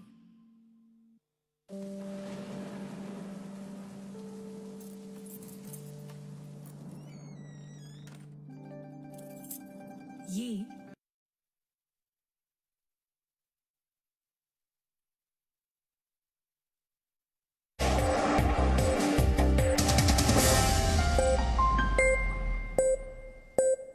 तो टीआरपी घोटाले की ये पूरी खबर देखने के बाद आपके मन में ये प्रश्न जरूर उठ रहा होगा कि टेलीविजन रेटिंग और विज्ञापनों के करोड़ों रुपए के इस कारोबार पर नियंत्रण के लिए क्या कोई कानून है या नहीं। आज जो टीआरपी घोटाला सामने आया है उसके बाद ये प्रश्न और भी महत्वपूर्ण हो गया है, क्योंकि इससे न सिर्फ न्यूज चैनल्स बल्कि पूरी मीडिया की विश्वसनीयता पर दाग लगा है। अभी पूरी टेलीविजन इंडस्ट्री 1995 के cable TV network regulation act के तहत आती है। इस कानून के तहत सभी टीवी चैनल्स के लिए कुछ नियम कायदे तय किए गए हैं, लेकिन न्यूज चैनल्स के कंटेंट पर अभी कोई नियंत्रण नहीं है। इसके लिए जो व्यवस्था है उसे सेल्फ रेगुलेशन या आत्म नियंत्रण कहा जाता है। यानी ये न्यूज चैनल्स पर छोड़ दिया गया है कि वो अपने आप को नियंत्रित करें खुद अपने हिसाब से। उनके लिए कोई कानून नहीं है, कोई सरकार उन पर नियंत्रण नहीं करेगी। ऐसे में प्रश्न उठता है कि क्या यही व्यवस्था काफी है, क्योंकि जिस तरह की जानकारी आज सामने आई है उससे पूरे सिस्टम पर प्रश्न चिन्ह लग गया है। जहां तक न्यूज चैनल्स का सवाल है, उनके लिए रेटिंग का एकमात्र पैमाना उनकी विश्वसनीयता होनी चाहिए, ना कि सिर्फ टीआरपी, क्योंकि यही वो पैमाना है जिसकी कोई हैकिंग नहीं कर सकता। आपकी विश्वसनीयता को आपसे कोई नहीं छीन सकता। टीआरपी को छीना जा सकता है, टीआरपी को चुराया भी जा सकता है, टीआरपी को बेचा भी जा सकता है, खरीदा भी जा सकता है, लेकिन विश्वास, भरोसा एक ऐसी चीज है जो ना तो बिक सकती है, ना खरीदी जा सकती है और ना ही इसे चुराया जा सकता है। इसलिए हमारी आज आपको यही राय रहेगी कि आप किस पर विश्वास करते हैं, किस पर भरोसा करते हैं, उस चैनल को देखिए। मनोरंजक कौन सा चैनल ज्यादा आपको लगता है, इस पर मत जाइए। आज इस टीआरपी वाले भ्रष्टाचार के संदर्भ में हमें मुंशी प्रेमचंद की एक और बात याद आ रही है। मुंशी प्रेमचंद, आपसे भी एक सवाल है, अगर मुंशी प्रेमचंद आज होते, वो बहुत बड़े साहित्यकार थे, अगर आज वो हमारे इस युग में होते तो टीवी चैनल्स पर उनकी रेटिंग क्या आती, उनकी टीआरपी क्या आती? आज के न्यूज चैनल्स उन्हें कितना मान सम्मान देते, उन्हें अपने चैनल पर कितना स्थान देते, और उनके इंटरव्यू को क्या आप देखते? मान लीजिए मुंशी प्रेमचंद का इंटरव्यू भी आ रहा है किसी चैनल पर, और किसी चैनल पर किसी फिल्म स्टार का भी आ रहा है, किसे देखेंगे आप? मुंशी प्रेमचंद ने अपनी मशहूर रचना नमक का दरोगा में लिखा था, मासिक वेतन तो पूर्णमासी का चांद है जो एक दिन दिखाई देता है और घटते घटते लुप्त हो जाता है। ऊपरी आय बहता हुआ झरना है जिससे सदैव प्यास बुझती है। ऊपरी आय मतलब रिश्वत। अगर आप इसे आज के न्यूज चैनल्स के संदर्भ में देखें तो आप कह सकते हैं सच्ची पत्रकारिता तो पूर्णमासी का चांद है जो एक दिन दिखाई देती है और घटते घटते लुप्त हो जाती है।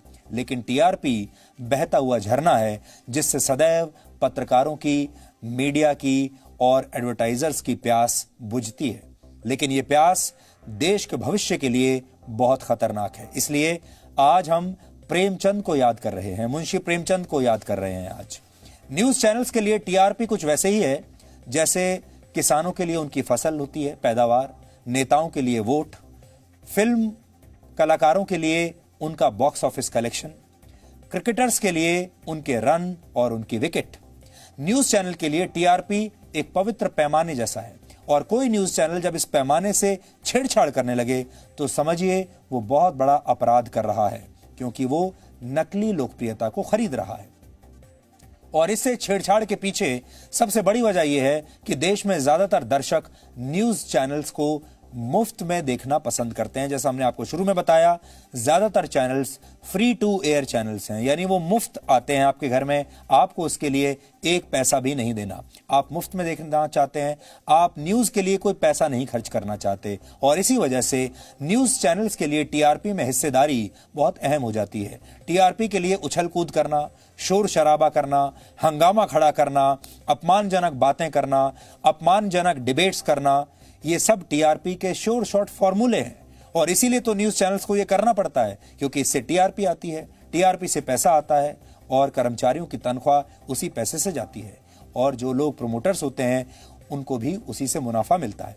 ठीक वैसे ही जैसे मुनाफा कमाने के लिए हमारे देश में दूध बेचने वाले दूध में पानी मिलाने लगते हैं, दुकानदार तराजू में छेड़छाड़ करते हैं, ऐसी ही मिलावट बीते कुछ समय से खबरों में भी दिख रही है।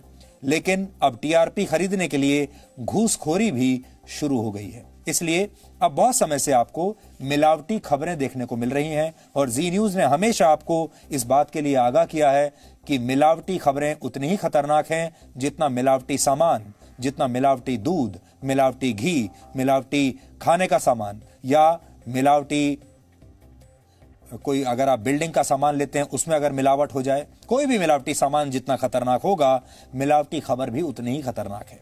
आज भारत के महान सामाजिक कार्यकर्ता और समाज सुधारक जयप्रकाश नारायण यानी जेपी की भी पुण्यतिथि है। वर्ष 1979 में यानी 41 वर्ष पहले आज ही के दिन पटना में उनका निधन हुआ था।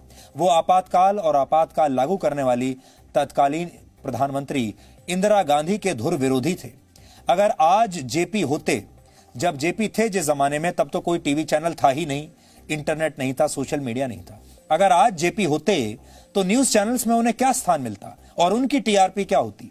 जिस प्रकार आपातकाल का लागू होना भारत के इतिहास में काला दिन माना जाता है, उसी प्रकार के आज के दिन को आप पत्रकारिता का काला दिन कह सकते हैं। इंदिरा गांधी की सरकार के खिलाफ लड़ते हुए उन्होंने एक बार कहा था, मेरी रुचि सत्ता में नहीं बल्कि लोगों द्वारा सत्ता के नियंत्रण में है। आज अगर वो जीवित होते तो शायद वो पत्रकारिता के इस दौर का विरोध करते और कहते, खबरों का नियंत्रण टीआरपी के मीटर के पास नहीं बल्कि जनता के हाथ में होना चाहिए। जयप्रकाश नारायण ने जब आपातकाल और इंदिरा गांधी की राजनीति का विरोध शुरू किया था, तब उनके साथ देश के लाखों करोड़ों लोग उठकर खड़े हो गए थे, उनका समर्थन उनके पीछे पीछे आ गए थे। जेपी की लोकप्रियता का आलम यह था, जो आज आपको समझना चाहिए, कि जब 7 फरवरी 1977 को जयप्रकाश नारायण ने दिल्ली के रामलीला मैदान में एक रैली को संबोधित करने का फैसला किया, तो उनकी इस विशाल रैली को रोकने के लिए, कमजोर करने के लिए उस समय की इंदिरा गांधी सरकार ने दूरदर्शन पर मशहूर हिंदी फिल्म बॉबी दिखाने का फैसला किया था। इंदिरा गांधी को उम्मीद थी कि अगर टीवी पर बॉबी फिल्म का प्रसारण कर देंगे तो लोग अपने घरों से बाहर नहीं निकलेंगे, वो बॉबी फिल्म देखेंगे और जेपी के इस रैली में वो नहीं पहुंचेंगे। लेकिन इसका विपरीत, ठीक उल्टा हुआ। ऐसा कुछ नहीं हुआ और जेपी की इस रैली में हिस्सा लेने बड़ी संख्या में लोग पहुंचे और इंदिरा गांधी का सिंहासन हिल गया। लोगों ने बॉबी को ठुकरा दिया। उस जमाने में टीआरपी तो नहीं होती थी, लेकिन फिल्म बॉबी को इंदिरा गांधी ने उस समय लोकप्रियता का पैमाना मान लिया था। यानी उस समय की जो टीआरपी थी वो इंदिरा गांधी को लगा कि वो बॉबी के साथ है। आज देश की जनता को गुमराह करने के लिए फिल्में तो नहीं दिखाई जा रही, लेकिन न्यूज चैनल को ही फिल्मी बना दिया गया है और घटिया फिल्म में होने वाली एक्टिंग आजकल न्यूज चैनल्स पर आपको देखने को मिलेगी। उस समय इंदिरा गांधी ने मार खाई थी और इंदिरा गांधी का ये जो फैसला था ये गलत साबित हुआ था कि लोग बॉबी देखेंगे और जेपी को भूल जाएंगे। लोगों ने बॉबी को छोड़ दिया और जेपी के पीछे पीछे आ गए। आज भी अगर आप ऑर्गेनिक रेटिंग, असली रेटिंग, शुद्ध रेटिंग में जाना चाहते हैं तो फिर आज भी आपको उन्हीं फॉर्मूले को इस्तेमाल करना पड़ेगा। आपने ध्यान दिया होगा, जिन फिल्मों का कंटेंट अच्छा नहीं होता, चीप यानी घटिया होता है, वो फिल्में बॉक्स ऑफिस पर कभी अच्छा प्रदर्शन नहीं करती। इससे उस फिल्म में काम करने वाले कलाकारों को भी नुकसान होता है और उनकी लोकप्रियता धीरे धीरे कम होने लगती है, फिर उन्हें नई फिल्में मिलनी बंद हो जाती है। लेकिन क्या आपने कभी सोचा है कि न्यूज चैनल्स के मामले में इसका विपरीत होता है? आपको याद होगा, एक समय ऐसा था जब न्यूज चैनल्स राखी सावंत की खबरें दिखाया करते थे और राखी सावंत को हम ठेस नहीं पहुंचाना चाहते, हम उनका पूरा सम्मान करते हैं अगर वो हमें देख रही होंगी और वो भी जानती होंगी कि राखी सावंत की खबरें एक जमाने में पूरे न्यूज चैनल्स पर छाई रहती थी और राखी सावंत को टीआरपी का श्योर शॉट फॉर्मूला माना जाता था। उनकी खबरें दिखाएंगे तो टीआरपी पक्का मिलेगी। लेकिन इस टीआरपी के बावजूद राखी सावंत को कभी भी बड़ी फिल्में या सीरियल्स नहीं मिले और जो फिल्में उन्होंने की भी वो कभी चली नहीं। तो ऐसा कैसे हुआ कि राखी सावंत की जब फिल्म आती है तो वो नहीं चलती, लेकिन न्यूज चैनल पर राखी सावंत सुपरहिट है? इसी तरह एक जमाने में न्यूज चैनल्स पर नाग नागिन और एलियंस जैसी खबरें दिखाई जाती थी, जादू टोने की खबरें दिखाई जाती थी। ऐसी खबरों को भी अच्छी खासी टीआरपी मिलती थी। इसलिए हम ये सवाल पूछ रहे हैं, जब घटिया कंटेंट पर आधारित फिल्में नहीं चलती तो न्यूज चैनल्स पर सस्ता कंटेंट इतना लोकप्रिय कैसे हो जाता है? इसका मतलब इस टीआरपी में कुछ खामी है। आप इसके बारे में सोचिएगा। और अब हम आपको जो खबर दिखाएंगे, जिसे दिखाकर शायद हमें बिल्कुल भी टीआरपी नहीं मिलेगी। टीआरपी के मामले में यह आत्महत्या वाली खबर है, लेकिन फिर भी हम आपको दिखाते हैं। यह खबर आज आपको देखनी चाहिए ताकि आपको समझ में आए कि खरीदी गई टीआरपी और असली टीआरपी में क्या फर्क होता है। अब देखिए असली टीआरपी। दिल्ली के मालवीय नगर में एक छोटी सी दुकान है जिसका नाम है बाबा का ढाबा। आज से पहले इस ढाबे को बहुत कम लोग जानते थे, लेकिन आज दिन भर सोशल मीडिया पर #बाबा का ढाबा ट्रेंड कर रहा था। सोशल मीडिया पर इस गरीब और बूढ़े दंपति का वीडियो शायद अब तक आपने भी देख लिया होगा। लॉकडाउन के बाद इनके ढाबे की कमाई लगभग बंद हो गई थी, लोग खाना खाने नहीं आ रहे थे। हालांकि सोशल मीडिया पर हुई जन क्रांति के बाद आज इनके ढाबे पर सैकड़ों लोग मदद करने के लिए पहुंच गए। सबसे पहले आप इस बुजुर्ग दंपति का भावुक कर देने वाला ये वीडियो देखिए और फिर हम आपको असली टीआरपी वाली इस खबर की पूरी जानकारी देंगे। रोइए मत, बिल्कुल मत रोइए, कोई टेंशन नहीं है, ऊपर वाला आपके साथ है। क्या बात है यार, मतलब जरा रंगत देखो भाई मटर पनीर की। बड़े बड़े रेस्टोरेंट ढाबों में भी आपको ऐसा मटर पनीर नहीं मिलेगा, और बेचारे जैसे कि बता रहे हैं कि नहीं बेच पाते हैं। कितनी उम्र है आपकी? 80 साल। 80 साल की है आप? तो अंकल कब से कर रहे हैं आप ये काम? ये काम कर रहे हैं 88 से। सन 88 से ये काम कर रहे हैं आप? अच्छा, तो अंकल क्या क्या बेचते हैं आप यहाँ पे? दाल चावल सब्जी है। तो ये देखिए जी, आंटी जो है अपने हाथों से यहाँ पे रोटी बनाती हैं तवे की, और बहुत बहुत बहुत ज्यादा मेहनत करते हैं दोनों मिलके यहाँ पे। ये देखिए जी, ये है इनके चावल। ये चावल है 3 पाव। अच्छा जी, तो ये आप ये भी नहीं बिक पाते? नहीं सर, नहीं बिक पाते। चिंता मत करो अंकल, अब मैं आपकी जो ये वीडियो है ना, हम कोशिश करेंगे कि इतनी ज्यादा वायरल करें, और मैं आप सबसे ये रिक्वेस्ट करता हूँ कि जी इनको हमारी जरूरत है, करिए। अंकल रोइए मत, बिल्कुल मत रोइए, कोई टेंशन नहीं है, ऊपर वाला आपके साथ है, भेज दिया उसने मेरे को आपके लिए, बिल्कुल मत रोइए।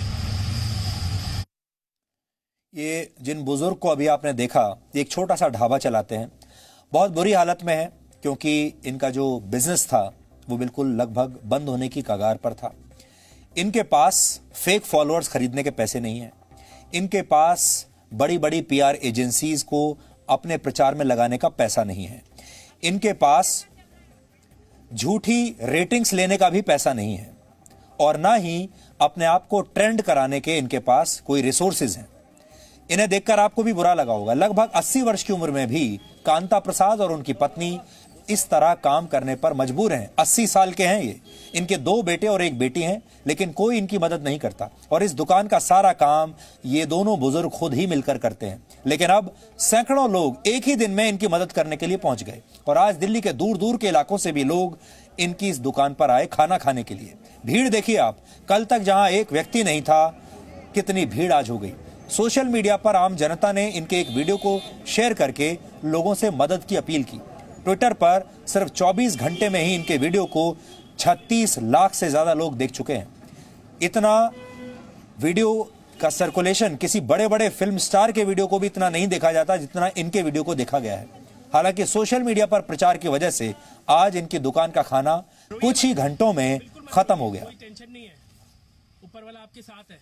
आज खाना खत्म हो गया सारा? हाँ जी हाँ, आज खाना सारा खत्म हो गया। कल तक क्या होता था? खाना बिकता था, नहीं बिकता था? कल तक हमारे के तक सारे खाना बच जाते थे, सुबह से शाम तक 3 पाव चावल नहीं निकलता था। आज तो हमने 1 किलो चावल बनाया है। अच्छा। और दाल भी हमने हमारी 3 पाव बनी है, दाल भी निकल गई है। हाँ, सोशल मीडिया की ताकत है, और मैं मानता हूँ कि सोशल मीडिया के 2 पहलू हैं, पॉजिटिव भी है। लोग नेगेटिव को बहुत ज़्यादा मायने देते हैं, लेकिन ऐसा नहीं है। अगर आप किसी भी चीज़ को देखें, उसकी हमेशा 2 साइड्स होती है, एक पॉजिटिव एक नेगेटिव। तो अगर पॉजिटिव से ऐसा रिजल्ट मिल सकता है और ऐसी भीड़ लग सकती है और इतनी वायरल हो सकती है, तो I think social media is not bad. जिस लड़के को अभी आपने देखा, इसका नाम गौरव है, ये एक यूट्यूबर है, और इसी ने सबसे पहले इस बुजुर्ग का वीडियो बनाकर सोशल मीडिया पर डाला था। और आप देखिए, इसके पीछे कोई पीआर एजेंसी नहीं है, कोई न्यूज चैनल नहीं है, कोई पत्रकार नहीं है। बिल्कुल अपने आप ऑर्गेनिक तरीके से ये वीडियो फैला और उसके बाद वायरल हो गया। ये असली टीआरपी है। इसको कहते हैं असली टीआरपी और आपको इस टीआरपी में विश्वास करना चाहिए। आपने एक फर्क यह भी देखा होगा, नकली जो टीआरपी होती है वो नकारात्मकता फैलाती है, उसको देखकर आपको सिर में दर्द होता है और आपको ऐसा लगता है कि चारों तरफ नेगेटिविटी है। लेकिन जो असली टीआरपी होती है, जैसे ये कहानी, ये पॉजिटिव है, ये सकारात्मकता फैलाती है। ये देखकर आपको अच्छा लगेगा, ये देखकर आपको लगेगा कि सोशल मीडिया की ताकत अगर अच्छी तरह से इस्तेमाल की जाए तो उससे कितने लोगों के जीवन में एक सुधार आ सकता है। आपने अक्सर ये देखा होगा कि दिल्ली में लोग दूसरों की मदद नहीं करते।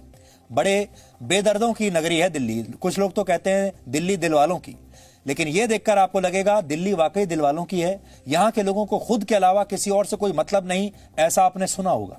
हालांकि इस बुजुर्ग दंपत्ति को राशन और आर्थिक मदद देने के लिए आम आदमी ही सबसे पहले सामने आया।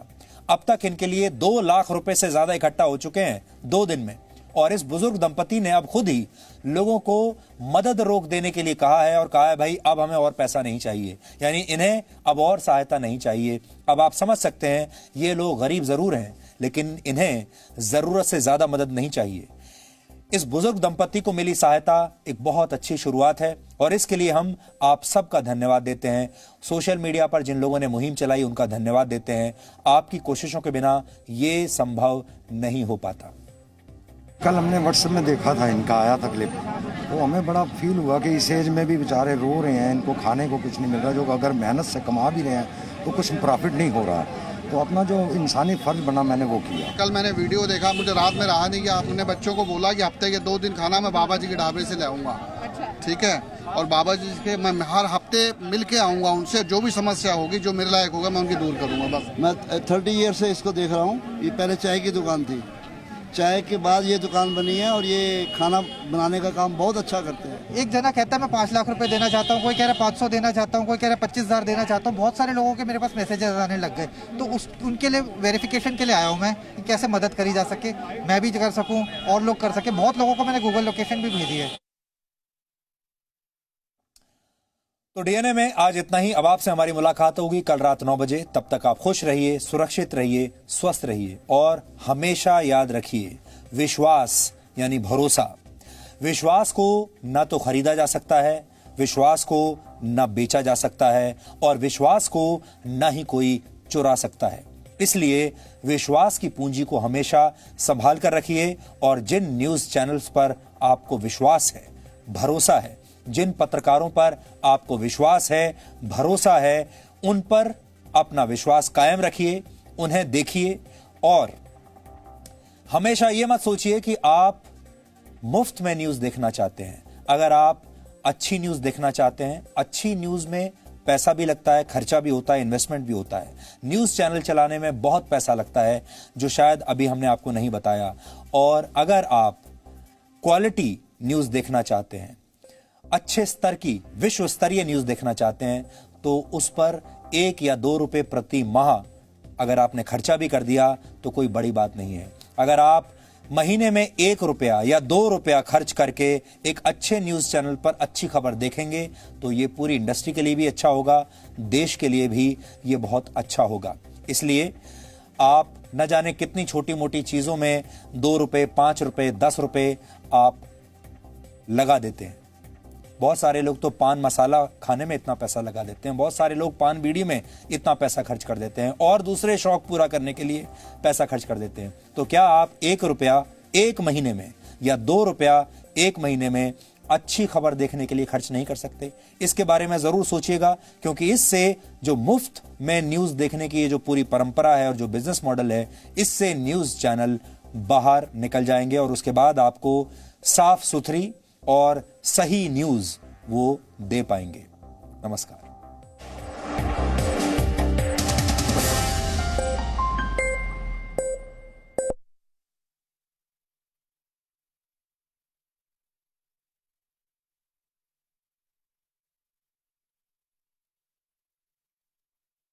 इतिहास में ऐसा पहली बार हो रहा है जब लेफ्टिनेंट के परिवार वाले पासिंग आउट परेड का हिस्सा नहीं बन पाए, लेकिन कोरोना काल में 130 करोड़ भारतीय उनसे यही कहना चाहते हैं, विजयी भव। पापा कहते हैं कि संभव की सीमा जानने के लिए असंभव से आगे निकलना पड़ता है।